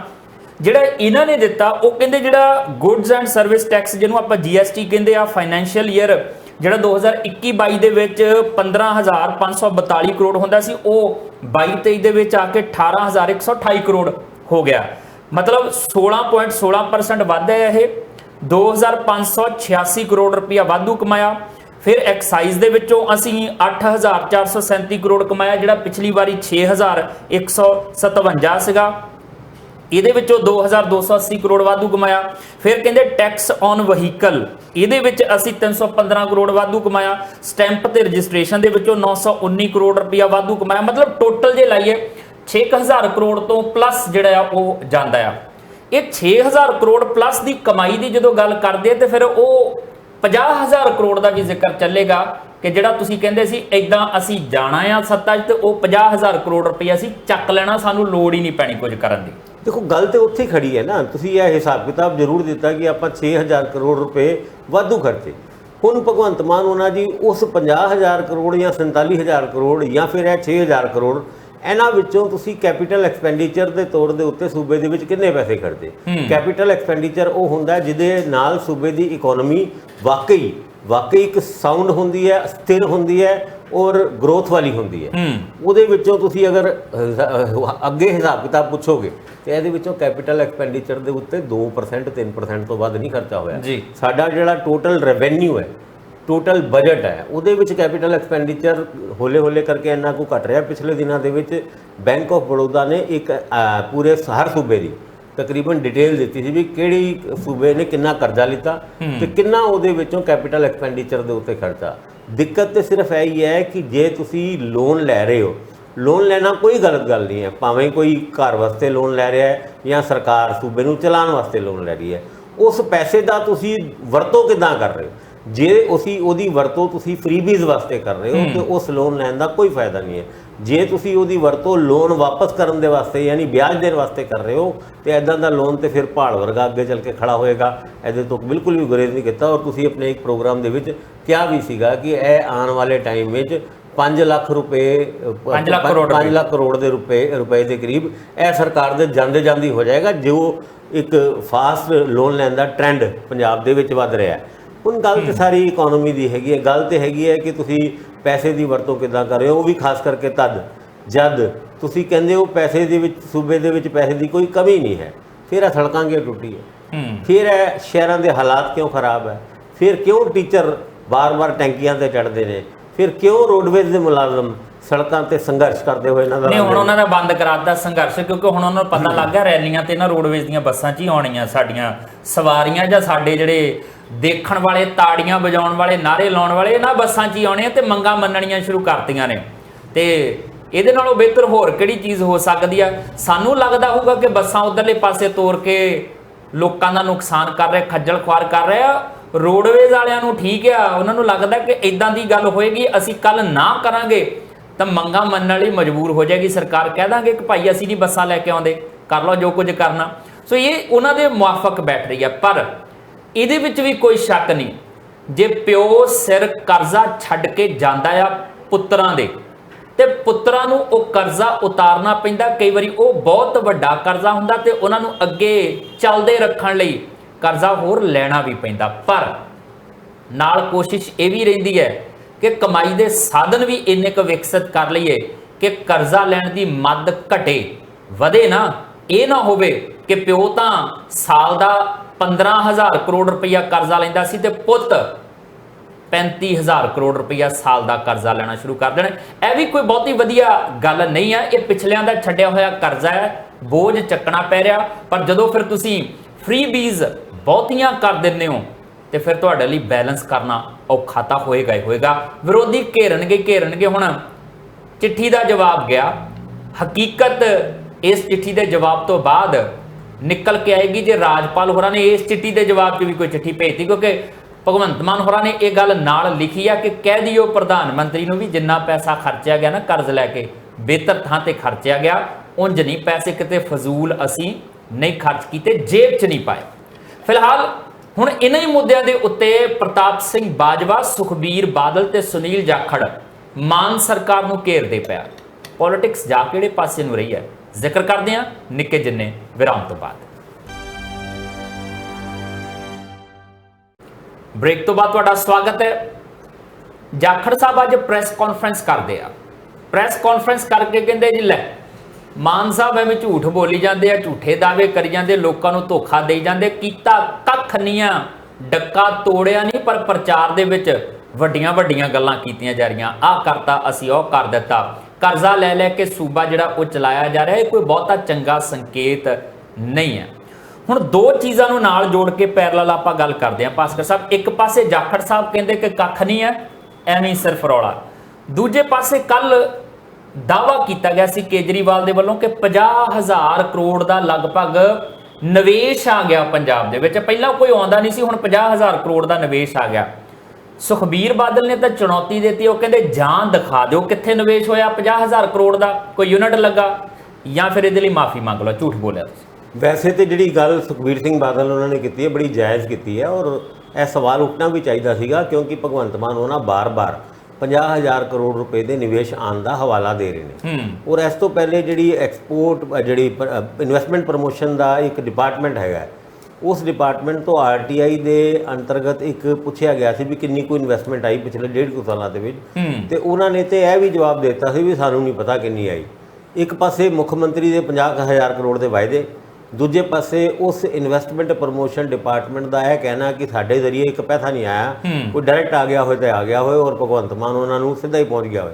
ਹੁਣ ਇਹਨਾਂ ਮੁੱਦਿਆਂ ਦੇ ਉੱਤੇ ਸਵਾਲ ਕੀਤੇ ਨੇ ਸੁਖਬੀਰ ਸਿੰਘ ਬਾਦਲ ਉਹਨਾਂ ਨੇ, ਪਰ ਚਲੋ ਸੁਖਬੀਰ ਸਿੰਘ ਬਾਦਲ ਨੇ ਜਿਸ ਤਰ੍ਹਾਂ ਅਸੀਂ ਪਹਿਲੇ ਵੀ ਕਹਿ ਕੇ ਹਟੇ, ਸਵਾਲ ਬਿਲਕੁਲ ਜਾਇਜ਼ ਹੈ, ਪਰ ਇਸ ਤੋਂ ਵੱਡਾ ਸਵਾਲ ਸੁਖਬੀਰ ਸਿੰਘ ਬਾਦਲ ਉਹਨਾਂ ਨੂੰ ਜਵਾਬ ਦੇ ਰੂਪ ਵਿੱਚ ਦੇਣਾ ਚਾਹੀਦਾ ਸੀਗਾ, ਕਿਉਂਕਿ ਉਹਨਾਂ ਦੇ ਟਾਈਮ ਵਿੱਚ ਇੱਦਾਂ ਦੇ ਇਨਵੈਸਟਮੈਂਟ ਸਬਮਿਟ ਕਈ ਹੋਏ, ਔਰ ਕਈ ਲੱਖ ਕਰੋੜ, ਜ਼ੀਰੋ ਹੀ ਨਹੀਂ ਖਤਮ ਹੁੰਦੀ ਸੀ, ਉੱਥੇ ਦੇ MOU ਸਾਈਨ ਕੀਤੇ ਗਏ। ਉਹਨਾਂ MOU ਦੇ ਉੱਤੇ ਮੇਰੇ ਖਿਆਲ ਨਾਲ 1-2% ਤੋਂ ਵੱਧ ਕੋਈ ਇਨਵੈਸਟਮੈਂਟ ਹੋਈ ਹੋਏ। ਸੁਖਬੀਰ ਸਿੰਘ ਬਾਦਲ ਉਹਨਾਂ ਨੇ ਆਪ ਦੀ ਇਨਵੈਸਟਮੈਂਟ ਤੇ ਸੁੱਖ ਵਿਲਾਸ ਦੇ ਰੂਪ ਵਿੱਚ ਪੰਜਾਬ ਦੇ ਵਿੱਚ ਕੀਤੀ, ਔਰ ਇਹ ਵੀ ਉਹ ਕਈ ਵਾਰ ਕਹਿੰਦੇ ਨੇ ਕਿ ਉਹ ਸੁੱਖ ਵਿਲਾਸ 12 ਕਰੋੜ ਰੁਪਏ ਦਾ GST ਪੰਜਾਬ ਨੂੰ ਹਰ ਸਾਲ ਦਿੰਦਾ ਹੈ, ਲੇਕਿਨ ਇਨਵੈਸਟਮੈਂਟ ਨਾ ਤੇ ਸੁਖਬੀਰ ਉਹਨਾਂ ਦੇ ਆਈ, ਵੱਖ-ਵੱਖ ਸਰਕਾਰਾਂ, ਭਾਵੇਂ ਕੈਪਟਨ ਅਮਰਿੰਦਰ ਸਿੰਘ ਦੀ ਸਰਕਾਰ ਹੋਏ, ਪ੍ਰਕਾਸ਼ ਸਿੰਘ ਬਾਦਲ ਉਹਨਾਂ ਦੀ ਸਰਕਾਰ ਹੋਏ, ਆ ਹੁਣ ਮਾਨ ਸਾਹਿਬ ਦੀ ਸਰਕਾਰ, ਇਹਨਾਂ ਸਰਕਾਰਾਂ ਨੇ ਪੰਜਾਬ ਦੇ ਵਿੱਚ ਆਈ ਹੋਈ ਇਨਵੈਸਟਮੈਂਟ ਦੇ ਮੁੱਦੇ ਦੇ ਉੱਤੇ ਸਿਰਫ ਔਰ ਸਿਰਫ ਰਾਜਨੀਤੀ ਕੀਤੀ ਹੈ। ਹੁਣ ਇਨਵੈਸਟਮੈਂਟ ਅੰਨ੍ਹੇਵਾਹ ਲੈ ਕੇ ਆਉਣਾ, ਇਹ ਵੀ ਕੋਈ ਸਮਝਦਾਰੀ ਨਹੀਂ ਹੁੰਦੀ। ਪੰਜਾਬ ਨੂੰ ਲੋੜ ਹੈਗੀ ਹੈ ਸਰਵਿਸ ਇੰਡਸਟਰੀ ਦੀ। ਕਿਉਂ ਨਹੀਂ ਪੰਜਾਬ ਦੇ ਵਿੱਚ ਸਰਵਿਸ ਇੰਡਸਟਰੀ? ਹੁਣ ਹਰਿਆਣਾ ਦੇ ਕੋਲ ਗੁੜਗਾਂਵ ਹੈਗਾ, ਗੁੜਗਾਵਾਂ ਦੇ ਵਿੱਚ ਜਿਸ ਤਰੀਕੇ ਨਾਲ ਇੰਨੀ ਜ਼ਬਰਦਸਤ ਸਰਵਿਸ ਇੰਡਸਟਰੀ ਡਿਵੈਲਪ ਹੋ ਗਈ ਹੈ, ਉਹ ਸਾਡੀ ਜਿਹੜੀ ਰੈਵਨਿਊ ਜਨਰੇਸ਼ਨ ਹੈ ਉਹਨਾਂ ਦੀ ਤਾਂ ਇਕੱਲੇ ਗੁੜਗਾਵਾਂ ਤੋਂ ਇੰਨੀ ਹੋ ਜਾਂਦੀ ਹੈ ਜਿੰਨੀ ਸਾਡੇ ਪੰਜਾਬ ਦੇ ਵਿੱਚੋਂ ਕਈ ਸ਼ਹਿਰਾਂ ਤੋਂ ਨਹੀਂ ਹੁੰਦੀ। ਹੁਣ ਇੱਦਾਂ ਦੇ ਹਾਲਾਤ ਦੇ ਵਿੱਚ ਕੋਈ ਪੰਜਾਬ ਦੇ ਵਿੱਚ ਤੁਸੀਂ ਸਰਵਿਸ ਇੰਡਸਟਰੀ ਡਿਵੈਲਪ ਕੀਤੀ ਹੈ? ਜਲੰਧਰ, ਲੁਧਿਆਣਾ ਜਾਂ ਕਿਸੇ ਵੀ ਸੂਬੇ ਨੂੰ, ਮੋਹਾਲੀ ਲਾ ਲਓ, ਮੋਹਾਲੀ ਦੇ ਵਿੱਚ ਮੈਨੂੰ ਲੱਗਦਾ ਨਾ ਕੁਝ ਚੀਜ਼ਾਂ ਇਦਾਂ ਵੀ ਹੈਗੀਆਂ, ਇਹ ਨਾ ਕਹਿਣ ਸੁਣਨ 'ਚ ਬਹੁਤ ਚੰਗਾ ਲੱਗਦਾ, 50,000 ਕਰੋੜ ਦਾ ਨਿਵੇਸ਼ ਆ ਗਿਆ, ਇੰਡਸਟਰੀ ਆ ਜਾਣੀ, ਆਹ ਹੋ ਜਾਣਾ, ਉਹ ਹੋ ਜਾਣਾ। ਕਿਤੇ ਇਦਾਂ ਦੀ ਅਣਹੋਂਦ ਨਹੀਂ ਮਹਿਸੂਸ ਹੁੰਦੀ ਤੁਹਾਨੂੰ ਵੀ ਕਿ ਜਲੰਧਰ ਸਪੋਰਟਸ ਇੰਡਸਟਰੀ ਦੀ ਹੱਬ ਆ? ਹਸਪੀਟਲਸ ਦੇ ਮਾਮਲੇ ਦੇ ਵਿੱਚ ਏਸ਼ੀਆ ਦੇ ਵਿੱਚ ਜੇ ਕਿਤੇ ਸਭ ਤੋਂ ਵੱਧ ਹਸਪੀਟਲ ਹੈਗੇ ਤਾਂ ਉਹ ਇਕੱਲਾ ਜਲੰਧਰ ਹੈਗਾ, ਉੱਥੇ ਜਿੰਨੇ ਹਸਪੀਟਲ ਹੈਗੇ ਆ। ਤੁਸੀਂ ਮੈਡੀਕਲ ਇੰਡਸਟਰੀ ਦੇ ਵਿੱਚ ਮੈਡੀਕਲ ਟੂਰਿਜ਼ਮ ਨੂੰ ਲੈ ਕੇ ਇੱਥੇ ਡਿਵੈਲਪ ਕਰ ਸਕਦੇ ਹੋ ਕਿ ਬਾਹਰੋਂ ਲੋਕ ਇੱਥੇ ਇਲਾਜ ਕਰਨ ਆਉਂਦੇ ਵੀ ਆ ਕਰਵਾਉਣ ਲਈ, ਤੇ ਹੋਰ ਪ੍ਰਮੋਸ਼ਨ ਵੀ ਕੀਤੀ ਜਾ ਸਕਦੀ। ਸਪੋਰਟਸ ਇੰਡਸਟਰੀ ਨੂੰ ਹੋਰ ਬੂਸਟ ਕੀਤਾ ਜਾ ਸਕਦਾ। ਤੁਸੀਂ ਲੁਧਿਆਣੇ 'ਚ ਜਾਓ, ਤੁਸੀਂ ਉੱਥੇ ਹੌਜ਼ਰੀ ਨੂੰ ਜਿਹੜਾ ਉਹ ਪ੍ਰਮੋਟ ਕਰ ਸਕਦੇ ਹੋ, ਅੰਮ੍ਰਿਤਸਰ ਦਾ ਟੂਰਿਜ਼ਮ ਡਿਵੈਲਪ ਕਰ ਸਕਦੇ ਹੋ। ਇਹਨਾਂ ਚੀਜ਼ਾਂ ਨੂੰ ਹੋਰ ਬੂਸਟ ਕੀਤਾ ਜਾਵੇ। ਨਵੇਂ ਨਿਵੇਸ਼ ਦੀ ਤਾਂ ਚਲੋ ਨਾਲ ਦੀ ਨਾਲ ਪੈਰਲਲ ਚੱਲਦੀ ਰਹੇ, ਇਹਨਾਂ ਲਈ ਹੁਣ ਤੱਕ ਕੀ ਕੀਤਾ, ਇਹ ਵੀ ਤਾਂ ਸਵਾਲ ਰਹਿਣਗੇ ਨਾ। ਸਭ ਤੋਂ ਵੱਡਾ ਸਵਾਲ ਤੁਸੀਂ ਖੜਾ ਕੀਤਾ ਹੈ, ਭਾਵੇਂ ਸੁਖਬੀਰ ਸਿੰਘ ਬਾਦਲ ਉਹਨਾਂ ਨੇ 50,000 ਕਰੋੜ ਰੁਪਏ ਦੇ ਇਨਵੈਸਟਮੈਂਟ ਦਾ ਹਿਸਾਬ ਮੰਗਿਆ ਹੋਵੇ। ਜੇ ਵਾਕਈ ਇਹ ਸਰਕਾਰ ਕੁਝ ਕਰਨਾ ਚਾਹੇ, ਕੁਝ ਵੱਖਰਾ ਕਰਨਾ ਚਾਹੇ, ਤੇ ਬਹੁਤ ਕੁਝ ਹੈ ਕਰਨ ਦਾ। ਖੇਤੀਬਾੜੀ ਜਿਹੜਾ ਕਿਸਾਨਾਂ ਦੀ ਸਮੱਸਿਆਵਾਂ ਨੂੰ ਵੀ ਦੂਰ ਕਰਨਾ ਹੋਏ ਤੇ ਨਵੇਂ ਸਿਰੇ ਤੋਂ ਅਗਰ ਸ਼ੁਰੂ ਕੀਤਾ ਜਾਏ। ਫੂਡ ਪ੍ਰੋਸੈਸਿੰਗ ਦੇ ਯੂਨਿਟ ਲਾਓ ਇੱਥੇ ਪੰਜਾਬ 'ਚ। ਮਤਲਬ ਦੇਖੋ ਜੋ ਲੱਗੇ ਸੀਗੇ ਉਹ ਵੀ ਬਰਬਾਦ ਹੋ ਗਏ। ਉਹਨਾਂ ਬਰਬਾਦ ਹੋਣ ਦਾ ਕਾਰਨ ਕਿਸਾਨ ਨਹੀਂ ਸੀਗੇ। ਤੁਸੀਂ ਕਲਸਟਰ ਮੈਨੇਜਮੈਂਟ ਕਰੋ, ਜਿਹੜੇ ਸਬਜ਼ੀਆਂ ਲਾਣੀਆਂ, ਕਈ ਵਾਰ ਇਹ ਗੱਲਾਂ ਤੇ ਬਹੁਤ ਵਾਰ ਹੋ ਚੁੱਕੀਆਂ, ਲੇਕਿਨ ਕੁਝ ਵੀ ਨਹੀਂ ਹੋਇਆ। ਔਰ ਇੰਡਸਟਰੀ ਦਾ ਵੀ ਕਲਸਟਰ ਬਣਾਇਆ ਜਾਏ। ਅੱਜ ਪੰਜਾਬ ਦੇ ਕੋਲ ਬੜਾ ਜ਼ਬਰਦਸਤ, ਅੱਜ ਨਹੀਂ ਸ਼ੁਰੂ ਤੋਂ ਹੀ ਹੈ, ਇੱਕ ਸਕੋਪ ਹੈਗਾ, ਇੱਕ ਪੋਟੈਂਸ਼ੀਅਲ ਹੈਗਾ, ਪਰ ਉਸ ਪੋਟੈਂਸ਼ੀਅਲ ਨੂੰ ਸਰਕਾਰਾਂ ਯੂਜ਼ ਨਹੀਂ ਕਰਦੀ। ਕਿਉਂਕਿ ਸਰਕਾਰਾਂ ਅਗਰ ਪੈਸੇ ਇਕੱਠੇ ਕਰਨ ਦੇ ਵਿੱਚ ਲੱਗ ਜਾਣ, ਸਰਕਾਰਾਂ ਅਗਰ ਕਾਗਜ਼ੀ ਤੌਰ ਤੇ ਅੱਗੇ ਵਧਣਾ ਸ਼ੁਰੂ ਹੋ ਜਾਣ, ਪ੍ਰੈਕਟੀਕਲੀ ਕੁਝ ਕਰਨਾ ਹੋਏ, ਤੇ ਇਸ ਸਰਕਾਰ ਤੋਂ ਬਹੁਤ ਉਮੀਦ ਹੈ। ਹਜੇ ਵੀ ਕੁਝ ਨਹੀਂ ਵਿਗੜਿਆ, 1.5 ਸਾਲ ਹੀ ਹੋਇਆ ਹੈ। ਜੇ ਅੱਜ ਵੀ ਤੁਸੀਂ ਇਨਵੈਸਟਮੈਂਟ ਨੂੰ ਮੈਨੇਜਮੈਂਟ ਦੇ ਤਰੀਕੇ ਨਾਲ ਔਰ ਪੂਰਾ ਇੱਕ ਤਰੀਕੇ ਨਾਲ ਮੈਨੇਜ ਕਰਕੇ ਇਨਵੈਸਟਮੈਂਟ ਨੂੰ ਕਲਸਟਰ ਵਾਈਜ਼ ਅਗਰ ਵਧਾਉਂਦੇ ਹੋ, ਜਾਂ ਫਿਰ ਕਿਸਾਨੀ ਨੂੰ ਵੀ ਕਲਸਟਰ ਬਣਾ ਕੇ ਤੁਸੀਂ ਉਹਦੀ ਪ੍ਰਮੋਸ਼ਨ ਕਰਦੇ ਹੋ, ਮਾਰਕੀਟ ਸਿਸਟਮ ਡਿਵੈਲਪ ਕਰਦੇ ਹੋ, ਤੇ ਪੰਜਾਬ ਇੱਕ ਨੰਬਰ ਦਾ ਸੂਬਾ ਸਿਰਫ 10 ਸਾਲਾਂ ਦੇ ਵਿੱਚ ਆ ਸਕਦਾ ਹੈ। ਪਰ ਵਿਲ ਪਾਵਰ ਚਾਹੀਦੀ ਹੈ, ਸ਼ਕਤੀ ਚਾਹੀਦੀ ਹੈ, ਕੰਮ ਕਰਨ ਦੀ ਇੱਛਾ ਚਾਹੀਦੀ ਹੈ। ਉਹ ਕਿਸੇ ਨਾ ਕਿਸੇ ਜਗ੍ਹਾ ਇਸ ਸਰਕਾਰ ਦੇ ਵਿੱਚ ਵੀ ਘੱਟ ਕੰਮ ਦੀ ਨਹੀਂ ਹੈ, ਲੜਨ ਦੀ ਵੀ ਇੱਛਾ ਚਾਹੀਦੀ ਹੈ। ਭਾਸਕਰ ਸਾਹਿਬ, ਪੰਜਾਬ ਨੂੰ ਬਰਬਾਦ ਕੀਤਾ ਗਿਆ ਕੁਝ ਸਾਡੇ ਆਪਣਿਆਂ ਨੇ, ਸਾਡੀਆਂ ਸਰਕਾਰਾਂ ਨੇ ਇਸ ਪਾਸੇ ਇੰਡਸਟਰੀ ਨੂੰ ਧਿਆਨ ਦਿੱਤਾ, ਕੁਝ ਕੇਂਦਰ ਦੀਆਂ ਪਾਲਿਸੀਜ਼ ਨੇ ਕਿ ਸਾਡੇ ਨਾਲ ਪਹਾੜੀ ਸੂਬੇ ਲੱਗਦੇ ਆ, ਦੇ ਦਿਓ ਜੀ ਇਹਨਾਂ ਨੂੰ ਸਪੈਸ਼ਲ ਪੈਕੇਜ ਦੇ ਦਿਓ ਜੀ, ਉੱਥੇ ਰਿਆਇਤਾਂ ਦੇ ਦਿਓ, ਤੁਹਾਨੂੰ ਉਹ ਹੋ ਜਾਂਦਾ, ਇੰਡਸਟਰੀ ਉੱਥੇ ਜਾਂਦੀ। ਸਾਡੀ ਪੰਜਾਬ ਦੀ ਸਾਰੀ ਇੰਡਸਟਰੀ ਬੱਦੀ ਉੱਠ ਕੇ ਚਲ ਗਈ ਹਿਮਾਚਲ ਦੇ ਵਿੱਚ, ਐਨ ਨਾਲ ਲੱਗਦੀ ਸਰਹੱਦ ਪੰਜਾਬ ਦੇ ਨਾਲ, ਸਾਰੀ ਇੰਡਸਟਰੀ ਉੱਥੇ ਜਾ ਕੇ ਬੈਠੀ ਹੈ, ਤੇ ਇੱਥੋਂ ਪੰਜਾਬ ਚੋਂ ਪਲਾਇਨ ਕਰ ਗਏ। ਤੁਸੀਂ ਪੰਜਾਬ ਲਈ ਕੇਂਦਰ ਤੋਂ ਵਿਸ਼ੇਸ਼ ਪੈਕੇਜ ਕਿਉਂ ਨਹੀਂ ਮੰਗਦੇ? ਉਹ ਟੈਕਸ ਛੋਟ ਕਿਉਂ ਨਹੀਂ ਮੰਗਦੇ? ਇੱਥੇ ਲੈਂਡ ਲੌਕ ਜਿਹੜੀ ਸਾਡੀ ਸਟੇਟ ਆ, ਉਹਦੇ ਲਈ ਕੁਝ ਇਦਾਂ ਦਾ ਕਿਉਂ ਨਹੀਂ? ਲੜੋ ਕੇਂਦਰ ਨਾਲ ਕਿ ਸਾਨੂੰ ਹੋਰ ਕੁਝ ਦਵੋ ਨਾ ਦਵੋ, ਪਰ ਆ ਜਿਹੜੇ ਸਾਡੇ ਗਵਾਂਢੀ ਸੂਬਿਆਂ ਨੂੰ ਜਾਂ ਤਾਂ ਉਹਨਾਂ ਦੇ ਵੀ ਬੰਦ ਕਰ ਦਿਓ ਜਾਂ ਸਾਨੂੰ ਵੀ ਦਿਓ, ਕਿਉਂਕਿ ਸਾਡੇ ਜੋ ਇੰਡਸਟਰੀ ਉੱਠ ਕੇ ਉੱਥੇ ਜਾ ਰਹੀ ਆ, ਅਸੀਂ ਆਪਣੀ ਸੰਭਾਲ ਨਹੀਂ ਪਾ ਰਹੇ। ਜਿਹੜਾ ਨਵਾਂ ਆਏਗਾ ਉਹਨੂੰ ਕੀ ਕਵਾਂਗੇ ਫਿਰ? ਅਸੀਂ ਸਟੇਟ ਵੱਲੋਂ ਤੁਹਾਨੂੰ ਰਿਆਇਤ ਦਿੰਨੇ ਆ, ਇੱਥੇ ਤੁਹਾਨੂੰ ਟੈਕਸ ਛੋੜ ਦਿੰਨੇ ਆ, ਇੱਥੇ ਤੁਹਾਨੂੰ ਜ਼ਮੀਨ ਸਸਤੀ ਦੇ ਦਿੰਨੇ। ਮਤਲਬ ਅਸੀਂ ਆਪਣੇ ਰੈਵਨਿਊ ਦਾ ਨੁਕਸਾਨ ਪਹਿਲਾਂ ਕਰਕੇ ਉਹਨਾਂ ਨੂੰ ਸੱਦਦੇ ਆ ਨਾ। ਜੇ ਉਹੀ ਪੈਰਲਲ ਹੋਵੇ, ਬੰਦੇ ਨੂੰ ਲੱਗੇ ਯਾਰ ਮੈਂ ਉੱਥੇ ਵੀ ਲਾਉਣਾ ਇੰਡਸਟਰੀ, ਮੈਨੂੰ ਉੱਥੇ ਵੀ ਇੰਨੇ ਪੈਸੇ ਲੱਗਣੇ, ਇੱਥੇ ਥੋੜਾ ਜਿਹਾ ਵੀ ਰਾਹਤ ਦੇਵਾਂਗੇ, ਅਗਲਾ ਕਹੇਗਾ ਮੈਂ ਉੱਥੇ ਹੋਣਾ। ਪੰਜਾਬ ਦੇ ਨਾਲ ਇੱਕ ਵੱਖਰੀ ਚੀਜ਼ ਹੈ। ਦੇਖੋ ਜਿਹੜਾ ਵੀ ਪੰਜਾਬੀ ਹੈ, ਭਾਵੇਂ ਬਾਹਰ ਬੈਠਾ ਹੋਇਆ, ਭਾਵੇਂ ਇੰਡੀਆ ਦੇ ਵਿੱਚ ਰਹਿ ਰਿਹਾ ਜਾਂ ਫਿਰ ਪੰਜਾਬ ਦੇ ਵਿੱਚ ਰਹਿ ਰਿਹਾ, ਉਹ ਸਾਰੇ ਪੰਜਾਬੀ ਆਪਣੇ ਪੰਜਾਬ ਨੂੰ ਕਰਦੇ ਨੇ ਪਿਆਰ ਜੀ। ਔਰ ਜੇ ਸਾਡੇ ਸੂਬੇ ਦੇ ਵਿੱਚ ਇੰਡਸਟਰੀਲਿਸਟ ਫਰੈਂਡਲੀ ਐਟਮੋਸਫੇਅਰ ਬਣਾਇਆ ਜਾਏ ਔਰ ਖੇਤੀਬਾੜੀ ਦਾ ਵੀ ਇਦਾਂ ਦਾ ਮਾਹੌਲ ਬਣਾਇਆ ਜਾਏ, ਲੋਕ ਵੀ ਸਾਥ ਦੇਣ ਨੂੰ ਤਿਆਰ ਹੋਣਗੇ। ਪਰ ਉਹ ਜਿਹੜੀ ਇੱਛਾ ਸ਼ਕਤੀ ਵਾਲੀ ਗੱਲ ਕੀਤੀ ਹੈ ਨਾ, ਅੱਜ ਅਗਰ ਪੰਜਾਬ ਦੇ ਵਿੱਚ ਇਹ ਜਿਹੜੀ ਇਨਸੈਂਟਿਵ ਜਿਹੜੀ ਇੰਡਸਟਰੀ ਨੂੰ ਦਿੱਤੇ ਜਾਂਦੇ ਨੇ, ਉਹ ਇਸ ਕਰਕੇ ਦਿੱਤੇ ਜਾਂਦੇ ਨੇ ਕਿਉਂਕਿ ਕੋਈ ਵੀ ਇੰਡਸਟਰੀ ਕਿਸੇ ਵੀ ਸੂਬੇ ਦੇ ਵਿੱਚ ਡਿਵੈਲਪ ਹੁੰਦੀ ਹੈ ਤੇ ਉਹਦੇ ਨਾਲ ਅਗਰ ਤੁਸੀਂ ਮਾੜਾ ਮੋਟਾ ਜਿਹਾ ਇਨਸੈਂਟਿਵ ਦੇ ਕੇ ਉੱਥੇ ਰੋਜ਼ਗਾਰ ਦੇ ਅਵਸਰ ਪੈਦਾ ਕਰਦੇ ਹੋ ਤੇ ਓਵਰਆਲ ਸੂਬੇ ਦੀ ਤਰੱਕੀ ਹੁੰਦੀ ਹੈ। ਇਹਨੂੰ ਇਸ ਤਰੀਕੇ ਨਾਲ ਪਲਾਨ ਕਰਕੇ ਬਣਾਉਣਾ ਚਾਹੀਦਾ। ਸਾਰੇ ਡਿਸਟ੍ਰਿਕਟਸ ਦਾ ਇੱਕ ਸਿਸਟਮ ਜਿਹਾ ਬਣਾ ਕੇ ਜਿੱਥੇ ਜਿੱਥੇ ਜਿਹੜੀ ਇੰਡਸਟਰੀ ਨੂੰ ਪ੍ਰਮੋਟ ਕਰਨ ਵਾਸਤੇ ਕੋਈ ਸਕੀਮ ਕੱਢਣੀ ਹੈ। ਪਰ ਚਲੋ ਅਸੀਂ ਕੌਣ ਹੁੰਦੇ ਆ, ਅਸੀਂ ਕਿਹੜਾ ਸਰਕਾਰਾਂ ਚਲਾਈਆਂ, ਅਸੀਂ ਤੇ ਗੱਲ ਕਰਕੇ ਹੋ ਗਏ। ਲੇਕਿਨ ਸਰਕਾਰਾਂ ਨੂੰ ਤੇ ਘੱਟ ਤੋਂ ਘੱਟ 3.5 ਸਾਲ ਬਚੇ ਨੇ।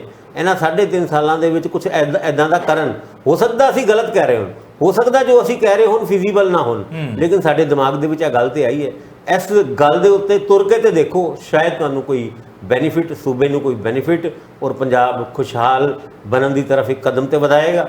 ਪਰ ਵਧਾ ਸਕਦਾ ਹੈ, ਇੰਨੀ ਕੁ ਗੱਲ ਤੇ ਸਾਨੂੰ ਵੀ ਸਮਝ ਆਉਂਦੀ ਹੈ ਕਿ ਇਹਨਾਂ ਗੱਲਾਂ ਦੇ ਉੱਤੇ ਜੇ ਅੱਜ ਵੀ ਕੰਮ ਕਰਨਾ ਸ਼ੁਰੂ ਕੀਤਾ ਜਾਏ ਤੇ 3.5 ਸਾਲਾਂ ਦੇ ਵਿੱਚ ਪੰਜਾਬ ਫਿਰ ਦੁਬਾਰਾ ਤਰੱਕੀ ਕਰ ਸਕਦਾ ਹੈ। ਭਗਵੰਤ ਮਾਨ ਉਹਨਾਂ ਨੇ ਜਿਹਨੇ ਪਿਛਲੇ ਦਿਨਾਂ ਦੇ ਵਿੱਚ ਇੱਕ ਗੱਲ ਕਹੀ ਸੀ ਕਿ ਝੋਨੇ ਦੇ ਉੱਤੇ ਜਦ ਕਿਸਾਨਾਂ ਦੀ ਕੰਪਨਸੇਸ਼ਨ ਦੇਣ ਵਾਸਤੇ ਕੇਂਦਰ ਨੇ ਕੋਈ ਬਹੁਤੀ ਮਦਦ ਨਹੀਂ ਕੀਤੀ ਸੀ ਨਾ, ਤਦ ਉਹਨਾਂ ਨੇ ਇੱਕ ਗੱਲ ਕਹਿ ਦਿੱਤੀ ਸੀ ਕਿ ਉਸ ਗੱਲ ਦੇ ਵਿੱਚ ਦਮ ਪੂਰਾ ਸੀਗਾ ਕਿ ਜੇ ਪੰਜਾਬ ਦੇ ਵਿੱਚ ਝੋਨੇ ਦਾ ਰਕਬਾ ਘੱਟ ਕਰ ਦਿੱਤਾ ਜਾਏ ਤੇ ਪੂਰੇ ਦੇਸ਼ ਦੇ ਵਿੱਚ ਝੋਨੇ ਦਾ ਭਾਅ ਇੰਨਾ ਕੁ ਚੜ ਜਾਣਾ ਹੈ ਕਿ ਕੇਂਦਰ ਵਿੱਚ ਮੋਦੀ ਸਰਕਾਰ ਨੂੰ ਤੇ ਪੰਜਾਬ ਤੋਂ ਝੋਨਾ ਖਰੀਦਣ ਵਾਸਤੇ ਆਪ ਵੀ ਆਉਣਾ ਪੈ ਸਕਦਾ ਹੈ। ਪਰ ਹੁਣ ਹਾਲਾਤ ਇਸ ਪਾਸੇ ਜਾਏ ਕੌਣ, ਕਿਉਂਕਿ ਜਦ ਤੁਸੀਂ ਝੋਨੇ ਦਾ ਕੋਈ ਅਲਟਰਨੇਟਿਵ ਕਿਸਾਨਾਂ ਨੂੰ ਨਹੀਂ ਦੇ ਪਾ ਰਹੇ, ਬਿਲਕੁਲ ਮੂੰਗੀ ਦੇ ਉੱਤੇ ਤੁਸੀਂ MSP ਅਨਾਉਂਸ ਕੀਤੀ ਸੀ, ਦੇ ਪਾਏ। ਹੁਣ ਕੁਝ ਵੀ ਇੱਦਾਂ ਕਰੋ, ਮਾਰਕੀਟਿੰਗ ਸਿਸਟਮ ਹੀ ਡਿਵੈਲਪ ਕਰ ਦਿਓ, ਕੁਝ ਨਾ ਕੁਝ ਤੇ, ਕਿਉਂਕਿ ਸਾਡੇ ਕੋਲ ਤੇ ਆਲਰੇਡੀ ਮਾਰਕੀਟਿੰਗ ਸਿਸਟਮ ਬਣਿਆ ਹੋਇਆ ਹੈ, ਜਿਹਨੂੰ ਬਰਬਾਦ ਕਰਨ ਵਾਸਤੇ ਕੇਂਦਰ ਨੇ ਬਹੁਤ ਸਾਰੀ ਚੀਜ਼ਾਂ ਚਲੀ ਹੈ। ਤੁਸੀਂ ਉਸ ਮਾਰਕੀਟਿੰਗ ਸਿਸਟਮ ਨੂੰ ਅਲਟਰਨੇਟ ਕ੍ਰੌਪ ਦੇ ਰੂਪ ਵਿੱਚ ਡਿਵੈਲਪ ਕਰਕੇ ਪੰਜਾਬ ਦੇ ਕਿਸਾਨਾਂ ਨੂੰ ਖੁਸ਼ਹਾਲ ਬਣਾ ਸਕਦੇ ਹੋ। ਉਹਦੇ ਨਾਲ ਤੁਹਾਡੀ ਮੰਡੀ ਫੀਸ, ਜਿਹੜਾ RDF ਤੁਹਾਡਾ ਰੁਕਿਆ ਹੋਇਆ ਨਾ, ਤੁਸੀਂ ਆਪ ਦਾ RDF ਪੈਦਾ ਕਰ ਸਕਦੇ ਹੋ ਮੰਡੀਕਰਨ ਦੇ ਥਰੂ। ਕਿਉਂਕਿ ਆਹ ਜਿਹੜੇ ਹੁਣ ਹੱਥ ਫੈਲਾਉਣ ਤੋਂ ਬਾਅਦ ਤੁਹਾਨੂੰ ਹੁਣ ਤੁਸੀਂ ਗਵਰਨਰ ਸਾਹਿਬ ਨੂੰ ਕਹਿ ਰਹੇ ਹੋ ਕਿ ਜੀ ਗਵਰਨਰ ਸਾਹਿਬ ਸਾਡੀ ਸਿਫਾਰਿਸ਼ ਕਰ ਦਿਓ, RDF ਦਵਾ ਦਿਓ। ਹੁਣ ਉਸ RDF ਦੇ ਵਿੱਚ ਤੁਸੀਂ ਟਕਰਾਵ ਦੀ ਸਥਿਤੀ ਦੇ ਵਿੱਚ ਸੁਪਰੀਮ ਕੋਰਟ ਦਾ ਵੀ ਦਰਵਾਜ਼ਾ ਖਟਖਟਾਇਆ। ਫਿਰ ਗਵਰਨਰ ਸਾਹਿਬ ਵੀ ਕੀ ਕਰਨ, ਅਗਲੇ ਵੀ ਕਹਿ ਦਿੰਦੇ ਨੇ ਸਬ ਜੁਡਿਸ ਮੈਟਰ ਹੈ ਜੀ, ਅਸੀਂ ਕੀ ਕਰ ਸਕਦੇ ਹਾਂ। ਯਾਨੀ ਕਿਸੇ ਵੀ ਮੁੱਦੇ ਦੇ ਉੱਤੇ ਕੋਈ ਪਾਲਿਸੀ ਬਣਾਉਣੀ ਹੈ ਤੇ ਖੜ ਕੇ ਨਿੱਠ ਕੇ ਬਣਾਉਣ ਦੀ ਲੋੜ ਹੈਗੀ ਆ, ਬਜਾਏ ਕਿ ਡਬਲ ਸਟੈਂਡਰਡ ਅਪਣਾਉਣ ਕਰਕੇ ਤੁਸੀਂ ਸੂਬੇ ਦਾ ਨੁਕਸਾਨ ਕਰ ਲਓ, ਫੋਕੀ ਆਕੜ। ਕਿਉਂਕਿ ਅਗਰ ਤੁਸੀਂ ਸਟੇਜਾਂ ਤੋਂ ਇਹ ਗੱਲ ਕਹਿੰਦੇ ਹੋ ਕਿ ਪੈਸੇ ਸਾਡੇ ਕੋਲ ਬਹੁਤ ਹੈ, ਤੇ ਫਿਰ ਜੋ ਮੰਗਦੇ ਨੇ ਉਹਨਾਂ ਨੂੰ ਦਿਓ ਨਾ, ਜੋ ਤੁਸੀਂ ਦੇਣੇ ਨੇ ਉਹਨਾਂ ਦੀ ਆਪਣੀ ਦੇਣਦਾਰੀਆਂ ਤੇ ਪੂਰੀ ਕਰੋ। ਇੱਕ ਵੱਡੀ ਗੱਲ ਇਹ ਵੀ ਹੈ ਭਾਸਕਰ ਸਾਹਿਬ, ਉਹ ਨਿਵੇਸ਼ ਆਉਣਾ ਆ, ਉਹ ਕਿਸੇ ਨੇ ਆਣ ਕੇ ਪੈਸੇ ਲਾਉਣੇ ਆ, ਅਸੀਂ ਉਹਨਾਂ ਨੂੰ ਮੌਕਾ ਦੇਣਾ। ਜਿਹੜੇ ਕਮਾਈ ਦੇ ਸਾਧਨ ਸਾਡੇ ਕੋਲ ਆ, ਹੁਣ ਪ੍ਰਤਾਪ ਸਿੰਘ ਬਾਜਵਾ ਨੇ ਲਿਖੀ ਹੈ ਨਾ ਚਿੱਠੀ, ਉਹ ਜੀਜੇ ਸਾਲੇ ਵਾਲਾ ਕੰਮ, ਕਹਿੰਦੇ ਵੀ ਉਹ ਮਾਈਨਿੰਗ ਚੋਂ ਸਾਨੂੰ ਪੈਸਾ, ਸਾਡੇ ਕੋਲ ਕੁਦਰਤੀ ਸਰੋਤ ਹੈ, ਉਹ ਚੋਂ ਪੈਸਾ ਸਰਕਾਰੀ ਖਜ਼ਾਨੇ 'ਚ ਵਾਧੂ ਜਾ ਸਕਦਾ। ਉੱਥੇ ਜੋ ਕੋਈ ਫੜਿਆ ਜਾਂਦਾ, ਉੱਥੇ ਤੁਸੀਂ ਪੁਲਿਸ ਵਾਲਿਆਂ ਨੂੰ ਟ੍ਰਾਂਸਫਰ ਕਰ ਦਿੰਦੇ ਹੋ। ਉਹ ਹੁਣ ਉਹਨਾਂ ਨੇ ਵੀ ਚਿੱਠੀ ਲਿਖਤੀ ਪ੍ਰਤਾਪ ਸਿੰਘ ਬਾਜਵਾ ਨੇ ਕਿ ਕਰੋ, ਜਾਂਚ ਕਰਵਾਓ ਇਹਦੀ। ਦੇਖੋ ਉਸ ਗੱਲ ਦੇ ਉੱਤੇ ਤੇ ਅੱਜ ਵੀ ਅਸੀਂ ਉੱਥੇ ਹੀ ਸਟੈਂਡ ਕਰਦੇ ਹਾਂ।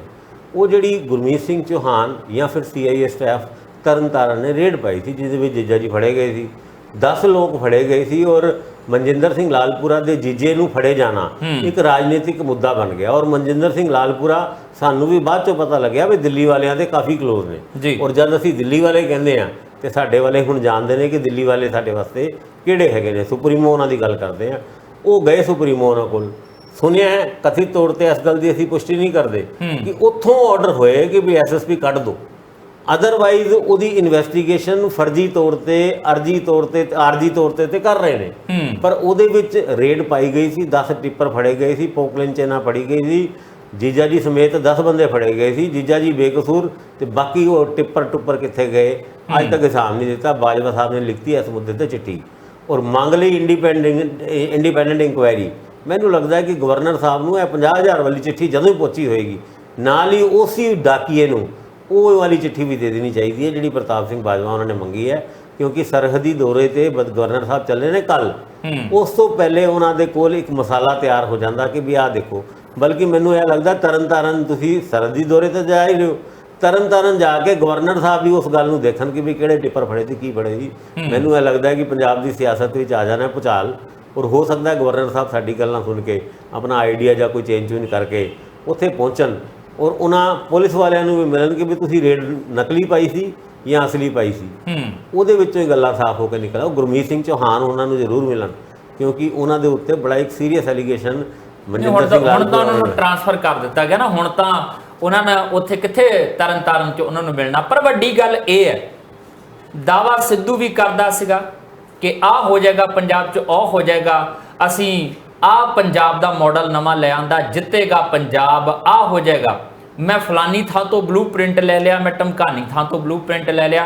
कैप्टन अमरिंदर सिंह दी बनदी सरकार विच बनदे स्थानक सरकारां बारे मंत्री ते हुंदा की है 50 सालां दे विच किन्ना कुछ पंजाब दी नुहार बदली। आम आदमी पार्टी कहती असी भी बल्ले बल्ले करा देंगे, माफिया खत्म, सारे पैसे सरकारी खजाने च रहन नहीं देना, किसी की जेब च एक भी पैसा। 1.5 साल हो गया, किन्ना कुछ पैसा सरकारी खजाने च पाता। ते आ जिहड़े अपने जदों लुੱਟ मचाउंदे आ उन्हां दे उत्ते किन्नी कुछ कार्रवाई जिहड़ी आ उह शिद्दत नाल कीती जांदी है। उन्हां हालातां ते भी सवाल तां इह है कि सारे ही कहंदे असीं पंजाब बचाउण ते लगे होए आ, ते जिहड़ा भी सत्ता च आउंदा आ ਪਹਿਲਾਂ पंजाब बचाउण दी गल करदा ते फिर सत्ता च आण के पंजाब बचाउंदा घट नज़र आउंदा, डुबाउंदा वध नज़र आउंदा। कारण की है? नीति माड़ी है या नीयत माड़ी है? बस इन्हां दोनों चों कुछ ना कुछ तो जरूर हैगा, ते दोनों चीज़ां ते एक बारी घोख पड़ताल कर लैनी चाहिए है।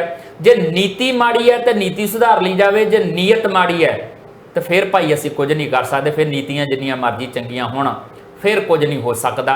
पर फिलहाल इन्ना जरूर है, इधर जिहड़ी सियासी नीति है ना अपने विरोधियों नूं टंगण दी, वो सिखर ते आ, सियासत च उबाल आ मनप्रीत बादल नूं लैके। इस केस दे विच कुछ नवीआं अपडेट्स ने, पता लगा कि सरकारी गवाहां दी हुण भाल कीती जा रही है जिहड़े मनप्रीत बादल दे खिलाफ भुगतण। जिक्र छेड़दे हां छोटे जिन्ने विराम तो बाद।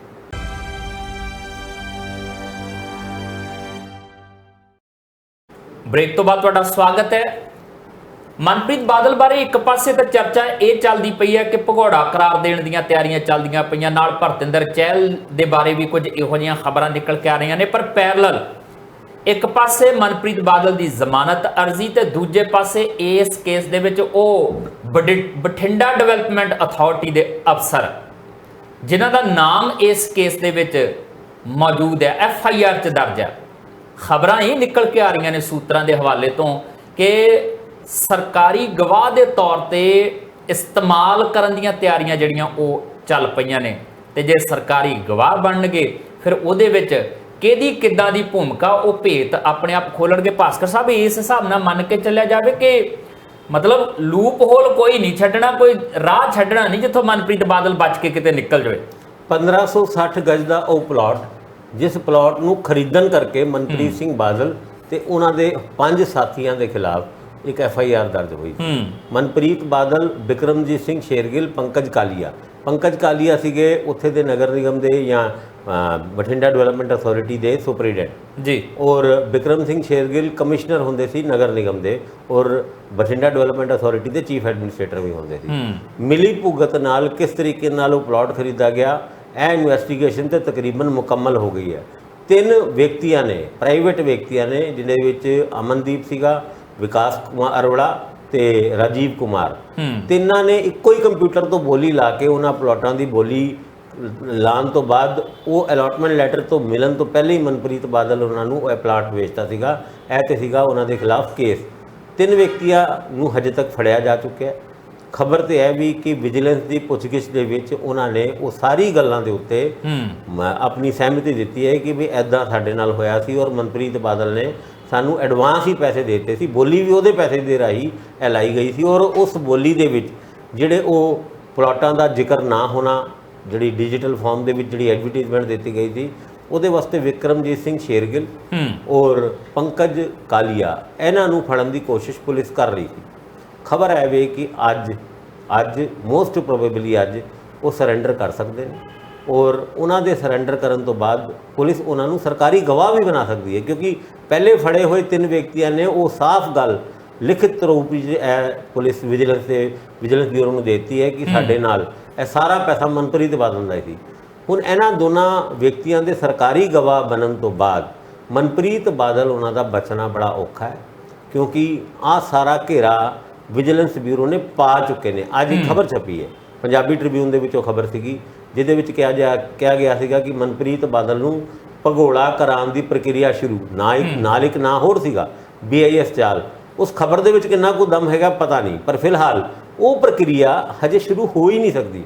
ਕੱਲ ਤੇ ਉਹਨਾਂ ਦੀ ਪਹਿਲੀ ਬੇਲ ਦੀ ਡੇਟ ਲੱਗੀ ਹੈ ਜੀ। ਉਸ ਤੋਂ ਬਾਅਦ ਘੱਟ ਤੋਂ ਘੱਟ 3 ਵਾਰ ਕੋਰਟ ਤੋਂ ਗ੍ਰਿਫਤਾਰੀ ਵਾਰੰਟ ਤੋਂ ਬਾਅਦ ਵੀ ਅਗਰ ਕੋਈ ਵਿਅਕਤੀ ਨਹੀਂ ਫੜਿਆ ਜਾਂਦਾ ਔਰ ਆਪਣੇ ਆਪ ਨੂੰ ਪੇਸ਼ ਨਹੀਂ ਕਰਦਾ ਤੇ ਉਸ ਤੋਂ ਬਾਅਦ ਇਹ ਪ੍ਰੋਸੈਸ ਸ਼ੁਰੂ ਹੁੰਦਾ ਹੈ, ਖਾਸ ਕਰਕੇ ਕਿਸੇ ਨੂੰ ਵੀ ਭਗੌੜਾ ਕਰਾਰ ਦੇਣ ਦਾ। ਉਹ ਵੀ ਇੱਕ ਲੰਬਾ ਪ੍ਰੋਸੈਸ ਹੁੰਦਾ ਹੈ। ਪਰ ਹਾਂ, ਲੁੱਕ ਆਊਟ ਕਾਰਨਰ ਨੋਟਿਸ ਜਾਰੀ ਹੋ ਗਏ ਨੇ, ਸਰਕੂਲਰ ਜਾਰੀ ਹੋ ਗਏ ਨੇ, ਔਰ ਉਸ ਤੋਂ ਬਾਅਦ ਇਹਨਾਂ ਸ਼ੇਰਗਿੱਲ ਉਹਨਾਂ ਦਾ ਤੇ ਪੰਕਜ ਕਾਲੀਆ ਉਹਨਾਂ ਦਾ ਜੇ ਵਾਕਈ ਇਹ ਗੱਲ ਜਿਹੜੀ ਸਾਨੂੰ ਸੂਤਰਾਂ ਦੇ ਰਾਹੀਂ ਪਤਾ ਲੱਗੀ ਹੈ ਅਗਰ ਸਹੀ ਹੈ ਤੇ ਫਿਰ ਮਨਪ੍ਰੀਤ ਬਾਦਲ ਉਹਨਾਂ ਦੀ ਮੁਸੀਬਤਾਂ ਵੱਧ ਸਕਦੀ ਹੈ। ਔਰ ਜਿੱਥੇ ਤੱਕ ਗੱਲ BIS ਚਾਲ ਦੀ ਹੈਗੀ ਹੈ, ਉਹਨਾਂ ਦੇ ਅਲਕਜ਼ਾਰ ਤੇ ਉਹਨਾਂ ਦੇ ਪਟਿਆਲੇ ਦੇ ਵਿੱਚ ਉਹ ਜਿਹੜੀ ਬਿਲਡਿੰਗ ਬਣੀ ਹੋਈ ਹੈ ਉਹਦੇ ਵਿੱਚ ਫੀਤਾ ਲੈ ਕੇ ਵਿਜੀਲੈਂਸ ਨੇ ਮੇਰੇ ਖਿਆਲ ਨਾਲ 15 ਚੱਕਰ ਤੋਂ ਬਾਅਦ ਲਾਤੇ ਨੇ। ਹੁਣ ਵੀ ਕਦੀ ਮੌਕਾ ਲੱਗਦਾ ਤੇ ਫੀਤਾ ਲੈ ਕੇ ਉਹਦੇ ਵਿੱਚ ਵੜ ਕੇ ਫਿਰ ਕੋਈ ਪੈਮਾਇਸ਼ ਉਹ ਸ਼ੁਰੂ ਕਰ ਦਿੰਦੇ ਨੇ। ਉਹਨਾਂ ਨੂੰ ਵੀ ਭਗੌੜਾ ਕਰਾਰ ਦੇਣ ਦੀ ਇੱਕ ਪ੍ਰਕਿਰਿਆ ਸ਼ੁਰੂ ਹੋਈ ਹੈ। ਇੱਦਾਂ ਦੇ ਵਿਜੀਲੈਂਸ ਸੂਤਰ ਸਾਨੂੰ ਵੀ ਦੱਸਦੇ ਨੇ। ਪਰ ਹਾਂ, ਇਹਨਾਂ ਦੋਨੋਂ ਵਿਕਰਮਜੀਤ ਸਿੰਘ ਸ਼ੇਰਗਿੱਲ ਔਰ ਪੰਕਜ ਕਾਲੀਆ ਅੱਜ ਹੋ ਸਕਦਾ ਹੈ ਕਿ ਉਹ ਕੋਰਟ ਦੇ ਸਾਹਮਣੇ ਸਰੈਂਡਰ ਕਰ ਦੇਣ। ਭਾਸਕਰ ਸਾਹਿਬ, ਇਹਦੇ ਵਿੱਚ ਇੱਕ ਚੀਜ਼ ਆ, ਭਰਤਿੰਦਰ ਚਹਿਲ ਲਈ ਤਾਂ ਪ੍ਰੋਸੈਸ ਬਣਦਾ ਹੈ ਨਾ, ਕਿਉਂਕਿ ਉਹਦੀਆਂ ਤਾਂ ਜ਼ਮਾਨਤ ਅਰਜ਼ੀਆਂ ਜਿਹੜੀਆਂ ਨੇ ਉਹ ਹਾਈ ਕੋਰਟ ਤੱਕ ਪਹੁੰਚ ਕੇ ਵੀ ਜਿਹੜਾ ਉਹ ਦਿੱਕਤਾਂ ਨਹੀਂ ਨੇ, ਹਾਈ ਕੋਰਟ 'ਚ ਜਾ ਕੇ ਰੁਕੀਆਂ ਹੋਈਆਂ ਨੇ ਚੀਜ਼ਾਂ, ਕਿਉਂਕਿ ਉੱਥੇ ਜੱਜ ਬਦਲ ਜਾਂਦਾ, ਉਹ ਸੁਣਵਾਈ ਕਰਨ ਨੂੰ ਤਿਆਰ ਨਹੀਂ ਹੁੰਦੇ। ਪਰ ਘੱਟੋ ਘੱਟ ਜਿਸ ਹਿਸਾਬ ਨਾਲ ਤੁਸੀਂ ਕਹਿੰਦੇ ਫਿਰ ਮਨਪ੍ਰੀਤ ਬਾਦਲ ਦੇ ਬਾਰੇ ਤਾਂ ਲਬੇੜੋ ਰਾਜਨੀਤੀ ਕੀਤੀ ਜਾ ਰਹੀ ਹੈ ਨਾ, ਇਹਦਾ ਮਤਲਬ ਕਰ ਦਿਓ ਬਦਨਾਮ ਜਿੰਨਾ ਹੋ ਪਾਉਂਦਾ, ਬਾਕੀ ਸਾਰੀਆਂ ਚੀਜ਼ਾਂ ਬਾਅਦ 'ਚ ਦੇਖੀਆਂ ਜਾਣਗੀਆਂ। ਜਸਵੀਰ ਜੀ, ਤੁਸੀਂ ਬਠਿੰਡੇ ਜਾ ਕੇ ਦੇਖੋ, ਉੱਥੇ ਹਰ ਵਿਅਕਤੀ ਮਨਪ੍ਰੀਤ ਬਾਦਲ ਦੇ ਬਾਰੇ 'ਚ ਗੱਲ ਕਰ ਰਿਹਾ। ਅੱਜ ਫੜਿਆ ਜਾਏਗਾ, ਕੱਲ ਫੜਿਆ ਜਾਏਗਾ, ਅੱਜ ਰਾਤ ਰੇਡ ਪਾਈ ਜਾਏਗੀ ਜੀ। ਔਰ ਕੁਝ ਤੇ ਵਿਜੀਲੈਂਸ ਦੇ ਅਫਸਰ ਪੱਤਰਕਾਰਾਂ ਨੂੰ ਇਹ ਵੀ ਕਹਿੰਦੇ ਨੇ ਕਿ ਰਾਤੀ ਨਾ ਥੋੜਾ ਦੇਰ ਨਾਲ ਹੀ ਸੋ, ਮੇਰਾ ਫੋਨ ਆਏਗਾ ਕਿ ਅੱਜ ਫੜ ਲਿਆ। ਔਰ ਦਿੱਲੀ ਟੀਮਾਂ ਗਈਆਂ ਹੋਈਆਂ, ਰਾਜਸਥਾਨ, ਉੱਤਰਾਖੰਡ, ਉੱਤਰ ਪ੍ਰਦੇਸ਼। ਦਿੱਲੀ 'ਚ ਤਾਂ ਕਹਿੰਦੇ ਭਾਜਪਾ ਦੇ ਵੱਡੇ ਲੀਡਰ ਦੇ ਘਰੇ ਬੈਠਾ ਮਨਪ੍ਰੀਤ ਬਾਦਲ, ਖਬਰਾਂ ਇਹ ਵੀ ਆਉਂਦੀਆਂ, ਖਬਰਾਂ ਤੇ ਕਿਸੇ ਹੋਰ ਲੀਡਰ ਦੇ ਘਰ ਵੀ ਬੈਠੇ ਹੋਣ ਦੀ ਆਉਂਦੀਆਂ। ਪਰ ਇਹਨਾਂ ਗੱਲਾਂ ਦੇ ਵਿੱਚ ਕਿੰਨਾ ਕੁ ਦਮ ਹੈ ਸਾਨੂੰ ਨਹੀਂ ਪਤਾ, ਕਿਉਂਕਿ ਇਹ ਜਿਹੜੀ ਖਬਰਾਂ ਹੁੰਦੀਆਂ ਉਹ ਬਿਨਾਂ ਪੈਰਾਂ ਤੋਂ ਉੱਡਦੀ ਹੈ। ਹੁਣ ਜਿਹੜੀ ਹੈ ਵਿਕਰਮਜੀਤ ਸਿੰਘ ਸ਼ੇਰਗਿੱਲ ਦੀ ਤੇ ਪੰਕਜ ਕਾਲੀਆ ਦੇ ਸਰੈਂਡਰ ਕਰਨ ਦੀ ਗੱਲ ਹੈਗੀ ਹੈ ਜੀ, ਇਹ ਵੀ ਸਾਨੂੰ ਖਬਰ ਆਈ ਤੇ ਆਫੀਸ਼ੀਅਲ ਸੋਰਸਸ ਤੋਂ ਹੀ ਹੈ। ਲੇਕਿਨ ਇਹਨਾਂ ਖਬਰਾਂ ਦੇ ਵੀ ਕੋਈ ਪੈਰ ਨਹੀਂ ਹੁੰਦੇ ਜਦ ਤੱਕ ਅਸੀਂ ਉਹਨਾਂ ਸੋਰਸਸ ਨੂੰ ਕੋਟ ਨਾ ਕਰ ਪਾਈਏ। ਬਿਲਕੁਲ। ਪਰ ਜਦ ਐਦਾਂ ਦੀ ਖਬਰਾਂ ਆਉਂਦੀ ਹੈ ਤੇ ਸਾਨੂੰ ਆਪਣੇ ਦਰਸ਼ਕਾਂ ਨਾਲ ਸਾਂਝੀ ਕਰਨ ਦੇ ਵਿੱਚ ਕੋਈ ਦਿੱਕਤ ਵੀ ਨਹੀਂ ਹੈ।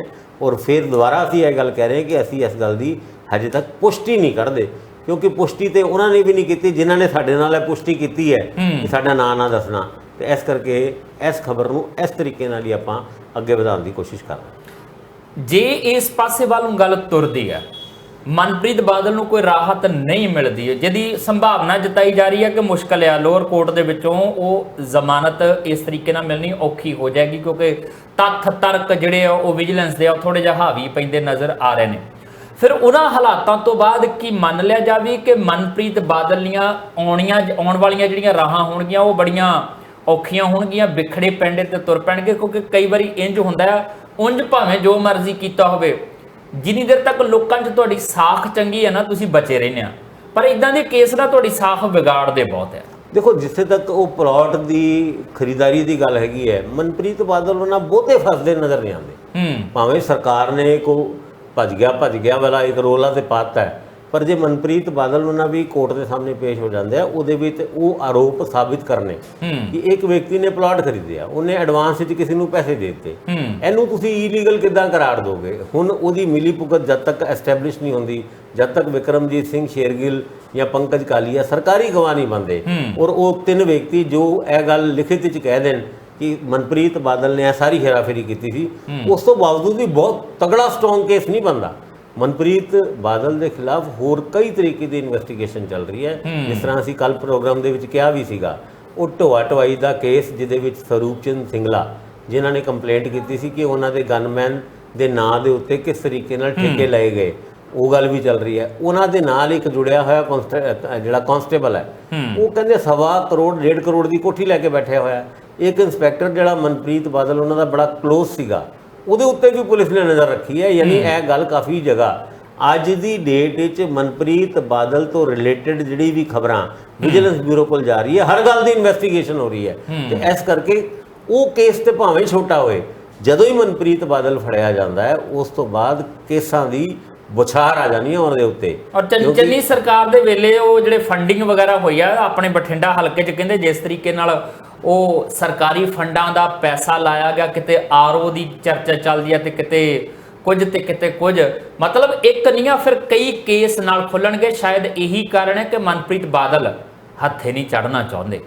ਉਹਨਾਂ ਨੂੰ ਲੱਗਦਾ ਕਿ ਇੱਕ ਤੋਂ ਬਾਅਦ ਦੂਜਾ, ਜਿੱਦਾਂ ਅਜੇ ਸਾਧੂ ਸਿੰਘ ਧਰਮਸੋਤ ਜੰਗਲਾਤ ਮਹਿਕਮੇ ਵਾਲੇ ਕੇਸ ਦੇ ਵਿੱਚੋਂ ਜ਼ਮਾਨਤ ਲੈ ਕੇ ਬਾਹਰ ਆਏ ਸੀਗੇ, ਉਹਨਾਂ ਨੂੰ ਲੱਗਾ ਸੀ ਲੋ ਭਾਈ ਕੰਮ ਨਿਬੜ ਗਿਆ ਤੇ ਅਗਲੇ ਕੇਸ 'ਚ ਫੇਰ ਚੱਕ ਕੇ ਜੇਲ੍ਹ 'ਚ ਸੁੱਟ ਦਿੱਤਾ ਜਾਂਦਾ। ਸੋ ਇਹਨਾਂ ਚੀਜ਼ਾਂ ਦੀ ਵੀ ਦਿੱਕਤ ਮਨਪ੍ਰੀਤ ਬਾਦਲ ਲਈ ਹੈ, ਪਰ ਹੁਣ ਗੱਲ ਮੁੱਕਦੀ ਕਿੱਥੇ ਜਾ ਕੇ ਆ ਇਹ ਵੀ ਦੇਖਿਆ ਜਾਏਗਾ। ਉਧਰ ਦੂਜੇ ਪਾਸੇ ਭਾਰਤੀ ਜਨਤਾ ਪਾਰਟੀ ਦੀ ਗੱਲ ਕਰ ਲਈਏ ਤੇ ਭਾਜਪਾ ਲਈ ਮਨਪ੍ਰੀਤ ਦੀ ਚਿੰਤਾ ਹੈ ਜਾਂ ਨਹੀਂ ਹੈ, ਪਰ 24 ਦੀ ਚਿੰਤਾ ਜ਼ਰੂਰ ਹੈ। ਇਹਨਾਂ 5 ਸੂਬਿਆਂ ਦੀਆਂ ਵਿਧਾਨ ਸਭਾ ਦੀਆਂ ਚੋਣਾਂ ਦੀ ਚਿੰਤਾ ਉਹਦੇ ਲਈ ਜ਼ਰੂਰ ਹੈ। ਇਸੇ ਕਰਕੇ ਤਾਂ ਕੇਂਦਰੀ ਮੰਤਰੀਆਂ ਨੂੰ ਧੜਾ ਧੜ ਵਿਧਾਨ ਸਭਾ ਦੀਆਂ ਚੋਣਾਂ ਦੇ ਵਿੱਚ ਉਤਾਰਿਆ ਜਾ ਰਿਹਾ। ਹੁਣ ਸਿੰਧਿਆ ਦੀ ਵੀ ਵਾਰੀ ਆ ਰਹੀ ਹੈ, ਕਹਿੰਦੇ ਇਹਨੂੰ ਵੀ ਹੁਣ ਵਿਧਾਨ ਸਭਾ ਦੀਆਂ ਚੋਣਾਂ 'ਚ ਉਤਾਰਨਾ ਹੀ ਉਤਾਰਨਾ। ਇਹ ਪੋਲਿਟਿਕਸ ਜਾ ਕਿਹੜੇ ਪਾਸੇ ਰਹੀ ਹੈ, ਜ਼ਿਕਰ ਛੇੜਦੇ ਹਾਂ ਨਿੱਕੇ ਜਿੰਨੇ ਵਿਰਾਮ ਤੋਂ ਬਾਅਦ। ਬ੍ਰੇਕ ਤੋਂ ਬਾਅਦ ਤੁਹਾਡਾ ਸਵਾਗਤ ਹੈ। ਐਨ ਸਿਖਰ ਤੇ ਆ 5 ਸੂਬਿਆਂ ਦੀ ਚੋਣ ਨੂੰ ਲੈ ਕੇ ਮਾਹੌਲ। ਲਗਭਗ ਹਰ ਸੂਬੇ ਦੇ ਵਿੱਚ ਪ੍ਰਧਾਨ ਮੰਤਰੀ ਨਰਿੰਦਰ ਮੋਦੀ ਨੇ ਰੈਲੀਆਂ ਕਰ ਲਈਆਂ ਨੇ, ਜਿਨ੍ਹਾਂ ਦੇ ਉਦਘਾਟਨ ਕਰਨੇ ਸੀਗੇ ਉਹ ਉਦਘਾਟਨ ਕਰਦੇ, ਜਿਹੜੇ ਪੈਕੇਜ ਐਲਾਨਣੇ ਸੀਗੇ ਉਹ ਪੈਕੇਜ ਐਲਾਨ ਤੇ ਹੁਣ ਚੋਣ ਕਮਿਸ਼ਨ ਲਈ ਖੁੱਲਾ ਮੈਦਾਨ ਹੈ ਕਿ ਉਹ ਕਿਸੇ ਵੇਲੇ ਵੀ ਆਣ ਕੇ ਚੋਣ ਤਰੀਕਾਂ ਦਾ ਐਲਾਨ ਕਰ ਸਕਦਾ ਹੈ। ਪਰ ਇਸ ਸਭ ਦੇ ਦਰਮਿਆਨ ਜਿੱਦਾਂ ਭਾਜਪਾ ਚਾਹੇ ਹੋਵੇ ਰਾਜਸਥਾਨ ਚਾਹੇ ਹੋਵੇ ਮੱਧ ਪ੍ਰਦੇਸ਼ ਆਪਣੇ ਧੁਰੰਧਰਾਂ ਨੂੰ ਚੱਕ ਕੇ ਚੋਣ ਮੈਦਾਨ 'ਚ ਸੁੱਟ ਰਹੀ ਹੈ। ਚੱਕੋ ਭਾਈ ਲੜੋ ਵਿਧਾਨ ਸਭਾ ਦੀਆਂ ਚੋਣਾਂ। ਇੱਥੋਂ ਤੱਕ ਕਿ ਕਈ ਤਾਂ ਇਹ ਵੀ ਕਹਿੰਦੇ ਲੈ ਹੁਣ ਅਸੀਂ ਵਿਧਾਨ ਸਭਾ ਦੀਆਂ ਚੋਣਾਂ ਲੜਾਂਗੇ, ਸੈਂਟਰ ਵਾਲੇ ਬੰਦੇ ਹੋ ਗਏ ਆ। ਕੈਲਾਸ਼ ਵਿਜੇ ਵਰਗੀ ਤਾਂ ਕਹਿੰਦੇ ਆ ਕਿ ਮੈਂ ਵੱਡਾ ਲੀਡਰ ਆ, ਮੈਂ ਤਾਂ ਪ੍ਰਚਾਰ ਕਰਨਾ ਸੀਗਾ ਕੱਲਾ, ਮੈਂ ਤਾਂ ਪ੍ਰੋਗਰਾਮ ਬਣਾਈ ਬੈਠਾ ਸੀਗਾ, ਇੰਨੀਆਂ ਰੈਲੀਆਂ ਗੱਡੀ 'ਚ ਜਾ ਕੇ ਕਰੂੰਗਾ, ਇੰਨੀਆਂ ਜਹਾਜ਼ 'ਚ ਜਾ ਕੇ ਕਰੂੰਗਾ। ਕਹਿੰਦੇ ਮੈਨੂੰ ਕਹਿੰਦੇ ਚੱਲ ਚੋਣ ਲੜਨੀ ਆ। ਫਿਰ ਜਦੋਂ ਪੁੱਛਿਆ ਗਿਆ ਕਿ ਤੁਸੀਂ ਨਾ ਕਰਦੇ, ਕਹਿੰਦੇ ਮੈਂ ਇਦਾਂ ਥੋੜੀ ਕਿਹਾ ਮੈਂ ਵੱਡਾ ਲੀਡਰ, ਮੈਂ ਕਿਹਾ ਸੀ ਮੈਂ ਉਮਰ ਦਰਾਜ਼ ਲੀਡਰ ਆ, ਬਜ਼ੁਰਗ ਹੋ ਗਿਆ। ਭਾਸਕਰ ਸਾਹਿਬ ਸਿੰਧਿਆ ਸਾਹਿਬ ਵੀ ਬੜੀਆਂ ਉਮੀਦਾਂ ਲਾ ਕੇ ਗਏ ਸੀਗੇ, ਕਿਤੇ ਸਿੰਧਿਆ ਸਾਹਿਬ ਨੂੰ ਕਹਿ ਤਾਂ ਨਹੀਂ ਦਿੱਤਾ ਕਿ ਤੁਸੀਂ ਮੁੱਖ ਮੰਤਰੀ ਬਣਨ ਦਾ ਕਰਕੇ ਕਾਂਗਰਸ ਛੱਡੀ ਸੀਗੀ ਤੇ ਜੇ ਹੁਣ ਜਿੱਤ ਲਓਗੇ ਤਾਂ ਫਿਰ ਚਾਂਸ ਤੁਹਾਡੇ ਹੈਗਾ। ਚਲੋ ਚੋਣ ਮੈਦਾਨ 'ਚ ਖਬਰਾਂ ਆ ਰਹੀਆਂ ਨੇ ਕਿ ਸਿੰਧਿਆ ਨੂੰ ਵੀ ਵਿਧਾਨ ਸਭਾ ਦੀਆਂ ਚੋਣਾਂ 'ਚ ਉਤਾਰਿਆ ਜਾ ਸਕਦਾ। ਦੇਖੋ ਜਿਸ ਤਰੀਕੇ ਨਾਲ ਬੀਜੇਪੀ ਆਪਣੇ ਵੱਡੇ ਲੀਡਰ ਜਿਹਨੂੰ ਕਹਿੰਦੇ ਆ ਨਾ ਕਿ ਸਮੁੰਦਰਾਂ 'ਚ ਰਹਿੰਦੇ ਸੀਗੇ, ਬਾਅਦ 'ਚੋਂ ਉੱਥੋਂ ਕੱਢ ਕੇ ਛੱਪਰਾਂ 'ਚ ਸੁੱਟਦੇ, ਉੱਦਾਂ ਦੇ ਹਾਲਾਤ ਕਈ ਬੀਜੇਪੀ ਦੇ ਵੱਡੇ ਲੀਡਰਾਂ ਨਾਲ ਹੋ ਰਹੇ ਨੇ। ਹੁਣ ਕੱਲ ਮੈਂ ਇੱਕ ਭਾਸ਼ਣ ਸੁਣ ਰਿਹਾ ਸੀਗਾ, ਉਹ ਜਿਹੜੇ ਮਾਮਾ ਜੀ, ਜਦ ਮਾਮਾ ਜੀ ਕਹਿੰਦੇ ਮੈਨੂੰ ਲੱਗਦਾ ਸਾਡੇ ਦਰਸ਼ਕ ਸੁਣ ਰਹੇ ਹੋਣਗੇ, ਕਿਉਂਕਿ ਸ਼ਿਵਰਾਜ ਚੌਹਾਨ ਨੂੰ ਮੱਧ ਪ੍ਰਦੇਸ਼ ਦੇ ਵਿੱਚ ਪਪੂਲਰਲੀ ਮਾਮਾ ਜੀ ਕਹਿੰਦੇ ਨੇ। ਉਹ ਮਹਿਲਾਵਾਂ ਨੂੰ ਇਹ ਕਹਿੰਦੇ ਹੋਏ ਸੁਣੇ ਗਏ ਕਿ ਦੇਖੋ जब मैं चले जाऊंगा ना तुम मुझे याद करोगे, ऐसा भाई नहीं मिल सकता, ऐसा भैया नहीं मिल सकता। यानी उन्हां दी टोन दे विच भी यह गल साफ नज़र आ रही थी कि भी गए। हुण उस तो बाद जिस तरीके नाल नरेंद्र तोमर तो लैके आकाश सिंह तो लैके प्रहलाद पटेल तो लैके हुण सिंधिया उन्हां दी वारी है, और सिंधिया उन्हां दी ही खानदान तो यशोधरा सिंधिया जिहड़ी बीजेपी दी मंत्री भी हैगी है मध्य प्रदेश दे विच, उन्हां ने ते साफ करता ना ਵੀ ਮੈਂ ਨਹੀਂ ਲੜਨਾ। ਹੈਲਥ ਗਰਾਊਂਡ ਦੇ ਉੱਤੇ ਕਿਹਾ ਮੈਂ ਇਲੈਕਸ਼ਨ ਨਹੀਂ ਲੜਨੇ। ਹੁਣ ਆ ਜਿਹੜੇ ਛੁਪਦੇ ਫਿਰਦੇ ਸੀਗੇ ਨਾ ਜੋਤੀ ਰਾਜੇ ਸਿੰਧੀਆ, ਉਹਨਾਂ ਨੂੰ ਵੀ ਹੁਣ ਮੈਦਾਨ ਦੇ ਵਿੱਚ ਉਹ ਛੱਪੜ ਵਾਲੀ ਗੱਲ ਜਿਹੜੀ ਹੈ, ਛੱਪੜ ਹੀ ਸੁੱਟਣ ਵਾਲੀ ਗੱਲ ਆ ਗਈ ਹੈ। ਪਿਛਲੀ ਵਾਰ ਤੇ ਜਿਹੜੇ ਸਿੰਧੀਆ ਉਹਨਾਂ ਦੀ ਕਰਕੇ, ਜੋਤੀ ਰਾਜੇ ਸਿੰਧੀਆ ਉਹਨਾਂ ਕਰਕੇ ਮੱਧ ਪ੍ਰਦੇਸ਼ ਦੇ ਵਿੱਚ ਕਮਲਨਾਥ ਦੀ ਸਰਕਾਰ ਤੋੜ ਕੇ ਭਾਜਪਾ ਇੱਕ ਵਾਰ ਫਿਰ ਮਾਮਾ ਜੀ ਦੀ ਸਰਕਾਰ ਬਣਾਉਣ ਦੇ ਵਿੱਚ ਕਾਮਯਾਬ ਹੋ ਗਈ ਹੈ, ਪਰ ਹਾਲਾਤ ਉੱਥੇ ਕੋਈ ਚੰਗੇ ਨਹੀਂ ਲੱਗ ਰਹੇ। ਹੁਣ ਗੱਲ ਕਰੀਏ ਕਿ ਬੀਜੇਪੀ ਨੂੰ ਇੱਕ ਹੋਰ ਮੁਸੀਬਤ ਨਾਲ ਵੀ ਇੱਕ ਤਰੀਕੇ ਨਾਲ ਜੂਝਣਾ ਪੈ ਰਿਹਾ ਹੈ। ਅੱਜ ਕੱਲ੍ਹ ਚੱਲ ਰਹੇ ਨੇ ਸ਼ਰਾਧ, ਔਰ ਬਹੁਤ ਸਾਰੇ ਕੈਂਡੀਡੇਟ ਭਾਵੇਂ ਰਾਜਸਥਾਨ ਦੇ ਹੋਣ ਭਾਵੇਂ ਮੱਧ ਪ੍ਰਦੇਸ਼ ਦੇ ਹੋਣ, ਉਹ ਬੀਜੇਪੀ ਦੀ ਹਾਈ ਕਮਾਂਡ ਨੂੰ ਇੱਕੋ ਹੀ ਰਿਕੁਐਸਟ ਕਰ ਰਹੇ ਨੇ ਕਿ ਵੀ ਸ਼ਰਾਧਾਂ ਦੇ ਵਿੱਚ ਕੈਂਡੀਡੇਟ ਨਾ ਅਨਾਉਂਸ ਕਰੋ। ਇਹ ਚੰਗੀ ਗੱਲਾਂ ਜਿਹੜੀ ਹੈ ਸ਼ਰਾਧਾਂ ਦੇ ਨਹੀਂ, ਅੱਗੇ ਹੀ ਉਹ ਡਰੇ ਪਏ ਨੇ। ਉਹ ਜਿਹੜੇ ਡਰੇ ਹੋਏ ਵਿਆਹਾਂ ਦਾ ਕਹਿੰਦੇ ਤਾਰਾ ਡੋਬਾ ਹੋਇਆ, ਅਜੇ ਵਿਆਹ ਨਹੀਂ ਹੋਣਾ ਕੋਈ। ਹਾਂ, ਤੇ ਇਸ ਕਰਕੇ ਮੈਨੂੰ ਲੱਗਦਾ ਹੈ ਕਿ ਬੀਜੇਪੀ ਨੇ ਰਾਜਸਥਾਨ ਦੇ ਵਿੱਚ ਭਾਵੇਂ ਇਹ ਗੱਲ ਨਿਕਲ ਕੇ ਆ ਰਹੀ ਹੈ ਕਿ 50 ਸੀਟਾਂ ਦੇ ਉੱਤੇ ਕੈਂਡੀਡੇਟ ਸਿਲੈਕਟ ਕਰ ਰਹੇ ਨੇ, ਪਰ ਅਨਾਉਂਸਮੈਂਟ ਸ਼ਰਾਧਾਂ ਤੋਂ ਬਾਅਦ ਹੋਏ।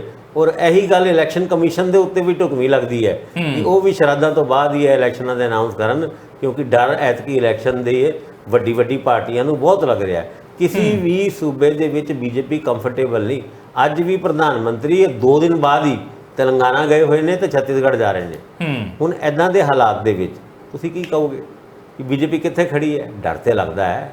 ਚੋਣਾਂ ਹੁੰਦੀ 'ਚ ਇੱਦਾਂ ਦੀ ਹੈਗੀ ਹੈ, ਕਿਉਂਕਿ ਜਦ ਤੁਸੀਂ ਇਲੈਕਸ਼ਨਾਂ ਦੇ ਵਿੱਚ ਜਾਣਾ ਹੋਣ ਔਰ ਪਤਾ ਹੋਏ ਕਿ ਇਹ ਸੈਮੀ ਫਾਈਨਲ ਹੈ, ਇਸ ਤੋਂ 3 4 5 ਮਹੀਨੇ ਬਾਅਦ ਫਿਰ ਫਾਈਨਲ ਐਗਜ਼ਾਮ ਹੈਗਾ, ਤੇ ਉਸ ਐਗਜ਼ਾਮ ਤੋਂ ਜ਼ਿਆਦਾ ਡਰ ਲੱਗਦਾ ਜੇ ਇੱਥੇ ਫੇਲ ਹੋ ਗਏ ਤੇ ਫਿਰ ਉੱਥੇ ਤੇ ਬੈਠਣ ਜੋਗੇ ਵੀ ਨਹੀਂ ਰਹਿਣਗੇ ਤੇ ਖੜੇ ਹੋਣਾ ਪੈਣਾ ਹੈ। ਹੁਣ ਇਹ ਸਾਰੀ ਗੱਲਾਂ ਦੇ ਵਿੱਚ ਕਪਿਲ ਸਿੱਬਲ ਉਹਨਾਂ ਦਾ ਉਹ ਬਿਆਨ ਜਦੋਂ ਇਹ ਗੱਲ ਕਹਿੰਦੇ ਨੇ ਕਿ ਇੰਡੀਆ ਅਲਾਈਅੰਸ ਦੇ ਵਿੱਚ ਭਾਵੇਂ ਲੱਗਦਾ ਹੈ ਕਿ ਕਈ ਸੂਬਿਆਂ ਦੇ ਵਿੱਚ ਰਫੜ ਪਏ ਹੋਏ ਨੇ, ਪਰ ਉਹਨਾਂ ਰਫੜਾਂ ਦੇ ਬਾਵਜੂਦ ਵੀ ਇੰਡੀਆ ਅਲਾਈਅੰਸ ਮਜ਼ਬੂਤ ਰਹੇਗਾ ਔਰ ਉਹਨੂੰ ਤੋੜਨ ਦੇ ਵਿੱਚ ਕੋਈ ਵੀ ਵਜ੍ਹਾ ਨਹੀਂ ਬਣ ਸਕਦਾ। ਔਰ ਦੂਜੇ ਪਾਸੇ ਉਹਨਾਂ ਨੇ ਆਪਣੇ ਉਸ YouTube ਪਲੇਟਫਾਰਮ ਜਿਹੜਾ ਸ਼ੁਰੂ ਕੀਤਾ ਦਿਲ ਸੇ, ਉਹਦੇ ਵਿੱਚ ਇਹ ਵੀ ਗੱਲ ਕਹੀ ਹੈ ਕਿ ਹੁਣ ਚਾਹੀਦਾ ਹੈ ਇੰਡੀਆ ਬਲੌਕ ਨੂੰ, ਇੰਡੀਆ ਅਲਾਈਅੰਸ ਨੂੰ ਇੱਕ ਕਾਮਨ ਮਿਨੀਮਮ ਪ੍ਰੋਗਰਾਮ ਦੀ ਜਗ੍ਹਾ ਅੱਗੇ ਚੱਲ ਕੇ ਫਿਊਚਰ ਵਿਜ਼ਨ ਦੀ ਗੱਲ ਕਰਨ। ਔਰ ਫਿਊਚਰ ਦੇ ਵਿੱਚ ਸਾਰੀ ਪੋਲੀਟੀਕਲ ਪਾਰਟੀਆਂ ਕਿਹੜੀ ਸਰਕਾਰ ਬਣਾਏਗੀ ਉਹਦਾ ਵਿਜ਼ਨ ਦੇਣਾ ਉਹ ਕਾਰਗਰ ਜ਼ਿਆਦਾ ਸਾਬਿਤ ਹੋ ਸਕਦਾ ਹੈ। ਔਰ ਨਾਲ ਦੇ ਨਾਲ ਪੰਜਾਬ ਵਰਗੇ ਸੂਬਿਆਂ ਦੇ ਵਿੱਚ ਜਿਹੜੇ ਆਮ ਆਦਮੀ ਪਾਰਟੀ ਜਾਂ ਇੰਡੀਆ ਬਲੌਕ ਦੇ ਪਾਰਟਨਰਸ ਨਾਲ ਝਗੜੇ ਹੈਗੇ ਨੇ, ਉਹ ਕਹਿੰਦੇ ਨੇ ਇਹਦਾ ਅਸਰ ਕੇਂਦਰ ਦੇ ਵਿੱਚ ਬਿਲਕੁਲ ਨਹੀਂ ਪੜੇਗਾ। ਔਰ ਕਿਉਂਕਿ ਲੋਕ ਸਭਾ ਦੇ ਇਲੈਕਸ਼ਨ ਵਾਸਤੇ ਇਹ ਅਲਾਈਅੰਸ ਹੋ ਰਿਹਾ ਹੈ। ਔਰ ਇਸ ਸਾਰੀ ਗੱਲਾਂ ਦੇ ਦੌਰਾਨ ਹੁਣ ਇੱਕ ਖਬਰ ਹੋਰ ਨਿਕਲ ਕੇ ਆਈ ਹੈ, ਜਦ ਆਮ ਆਦਮੀ ਪਾਰਟੀ ਨੇ ਆਪਣੇ ਛੱਤੀਸਗੜ੍ਹ ਵਾਸਤੇ 10 ਕੈਂਡੀਡੇਟਾਂ ਦੀ ਲਿਸਟ ਹੁਣੇ ਔਰ ਜਾਰੀ ਕੀਤੀ ਹੈ ਤੇ ਐਦਾਂ ਕਰਕੇ 20 ਤੋਂ ਵੱਧ ਕੈਂਡੀਡੇਟ ਹੁਣੇ ਤੱਕ ਉਹ ਛੱਤੀਸਗੜ੍ਹ ਅਨਾਉਂਸ ਕਰ ਚੁੱਕੇ ਨੇ। ਭਾਵੇਂ ਉਹਨਾਂ ਦਾ ਅਲਾਈਅੰਸ ਉੱਥੇ ਦੀ ਰੂਲਿੰਗ ਪਾਰਟੀ ਕਾਂਗਰਸ ਦੇ ਨਾਲ ਹੈਗਾ, ਪਰ ਆਪਣੀ ਕੈਂਡੀਡੇਟ ਦੀ ਲਿਸਟ ਲਗਾਤਾਰ ਜਾਰੀ ਕਰਨ ਦੇ ਵਿੱਚ ਉਹ ਕਾਮਯਾਬ ਹੋ ਰਹੇ ਨੇ। ਹੁਣ ਇਸ ਤੋਂ ਹੋਰ ਵੀ ਕਨੈਕਟਡ ਖਬਰਾਂ ਰਾਜਸਥਾਨ ਤੋਂ ਵੀ ਆ ਰਹੀ ਹੈ, ਜਿਹਦੇ ਵਿੱਚ ਅਸ਼ੋਕ ਗਹਿਲੋਤ ਉਹਨਾਂ ਨੂੰ, ਜਿਨ੍ਹਾਂ ਦੀ ਕਦੀ 4 ਮਹੀਨੇ ਪਹਿਲੇ ਮੋਦੀ ਉਹਨਾਂ ਤਾਰੀਫ ਕਰਦੇ ਸੀ, ਅੱਜ ਉਹੀ ਗਹਿਲੋਤ ਨੂੰ ਕਰਪਸ਼ਨ ਦਾ ਰਾਜਾ ਕਹਿ ਰਹੇ ਨੇ ਜਾਂ ਕਰਪਸ਼ਨ ਦੀ ਇੱਕ ਗੜ੍ਹ ਕਹਿ ਰਹੇ ਨੇ। ਦੇਖੋ ਇਲੈਕਸ਼ਨ ਆਉਂਦੇ ਨੇ ਤੇ ਜ਼ਬਾਨ ਵੀ ਫਿਸਲਦੀ ਵੀ ਹੈ, ਕਈ ਵਾਰ ਜਾਣਬੁੱਝ ਕੇ ਫਿਸਲ ਆਉਂਦੇ ਆ, ਤੇ ਇਹ ਸਾਰੇ ਮਾਹੌਲ ਦੇ ਵਿੱਚ ਅੱਗੇ ਚੱਲ ਕੇ ਮਾਹੌਲ ਗਰਮ ਹੋਣ ਵਾਲਾ ਹੈ। ਇਹਦਾ ਆਗਾਜ਼ ਭਾਵੇਂ ਸ਼ਰਾਧਾ ਤੋਂ ਬਾਅਦ ਹੀ ਹੋਏ, ਪਹਿਲਾ ਨਰਾਤਾ 15 ਤਰੀਕ ਨੂੰ ਹੈ, ਉਸ ਤੋਂ ਬਾਅਦ ਦੇਖੋ ਤੁਸੀਂ ਕੀ ਪਟਾਕੇ ਪੈਂਦੇ ਹੈ ਪੂਰੇ 5 ਸੂਬਿਆਂ ਦੇ ਵਿੱਚ ਪੋਲੀਟਿਕਸ ਦੇ ਵਿੱਚ ਵੀ, ਤੇ ਉਹ ਜਿਹੜੇ ਆਉਣ ਵਾਲੀ ਲੋਕ ਸਭਾ ਇਲੈਕਸ਼ਨਾਂ ਦੇ ਮੁੱਦਿਆਂ ਦੇ ਉੱਤੇ। ਸਿੱਧਾ ਜਿਹਾ ਫੰਡਾ ਆ, ਤਿਉਹਾਰਾਂ ਦੇ ਦਿਨ ਆ ਰਹੇ ਆ, ਸ਼ਰਾਧ, ਨਵਰਾਤਰੇ, ਦੁਸਹਿਰਾ, ਦੀਵਾਲੀ। ਹੁਣ ਇਹ ਚੋਣਾਂ ਤੈਅ ਕਰਨਗੀਆਂ ਕਿ ਕਿਹੜੀ ਪਾਰਟੀ ਦੇ ਦਫ਼ਤਰ ਦੇ ਉੱਤੇ ਦੀਵਾਲੀ ਮਨਾਈ ਜਾਏਗੀ, ਕਿਹਦਾ ਦਿਵਾਲਾ ਹੋਏਗਾ। ਇਹ ਚੋਣਾਂ ਦੇ ਨਤੀਜੇ ਤੈਅ ਕਰਨਗੇ ਕਿ ਕਿਹੜੇ ਲੀਡਰ ਦੇ ਲਈ, ਕੈਂਡੀਡੇਟ ਦੇ ਲਈ ਇਹ ਜਿੱਤ ਦਾ ਸਬਬ ਬਣੇਗਾ ਔਰ ਉਹ ਦੀਵਾਲੀ ਖੁਸ਼ੀ-ਖੁਸ਼ੀ ਮਨਾਏਗਾ, ਤੇ ਕਿਹੜਾ ਹਾਰੇ ਹੋਏ ਜੁਆਰੀ ਵਾਂਗ ਔਖਾ ਭੀੜਾ ਹੋ ਕੇ ਜਿਹੜਾ ਰਜਾਈ 'ਚ ਸਿਰ ਦੇ ਕੇ ਸੌਂ ਜਾਏਗਾ ਰਾਤ ਨੂੰ ਕਿ ਮੈਂ ਨਾ ਬਾਹਰ ਰੌਸ਼ਨੀਆਂ ਦੇਖਣੀਆਂ ਕਿਉਂਕਿ ਉਹ ਵੀ ਚੰਗੀਆਂ ਨਹੀਂ ਲੱਗਦੀਆਂ, ਨਾ ਪਟਾਖਿਆਂ ਦੀ ਆਵਾਜ਼ ਜਿਹੜੀ ਆ ਉਹ ਸੁਣਨੀ ਆ। ਇਹ ਹੁਣ ਨਿਰਭਰ ਕਰਦਾ ਆ ਚੋਣ ਨਤੀਜੇ ਕਿਹੋ ਜਿਹੇ ਆਉਂਦੇ ਨੇ, ਕਿਹਦੇ ਲਈ ਚੰਗਾ, ਕਿਹਦੇ ਲਈ ਬਿਹਤਰ ਤੇ ਕਿਹਦੇ ਲਈ ਮਾੜਾ। ਇਹ ਸਾਰੀਆਂ ਚੀਜ਼ਾਂ ਨਤੀਜਿਆਂ ਤੋਂ ਬਾਅਦ ਸਾਹਮਣੇ ਆ ਜਾਣਗੀਆਂ। ਪਰ ਫਿਲਹਾਲ ਹੁਣ ਦਾ ਨਤੀਜਾ ਇਹ ਕਹਿੰਦਾ ਇੱਥੇ ਕਿ ਸਮਾਂ ਹੁਣ ਹੋਰ ਇਜਾਜ਼ਤ ਨਹੀਂ ਦੇ ਰਿਹਾ। ਤੁਹਾਡੇ ਕੋਲ ਇਜਾਜ਼ਤ ਲੈਣੀ ਪਏਗੀ। ਦੇਖਦੇ ਰਹੋ ਟੀਵੀ ਪੰਜਾਬ।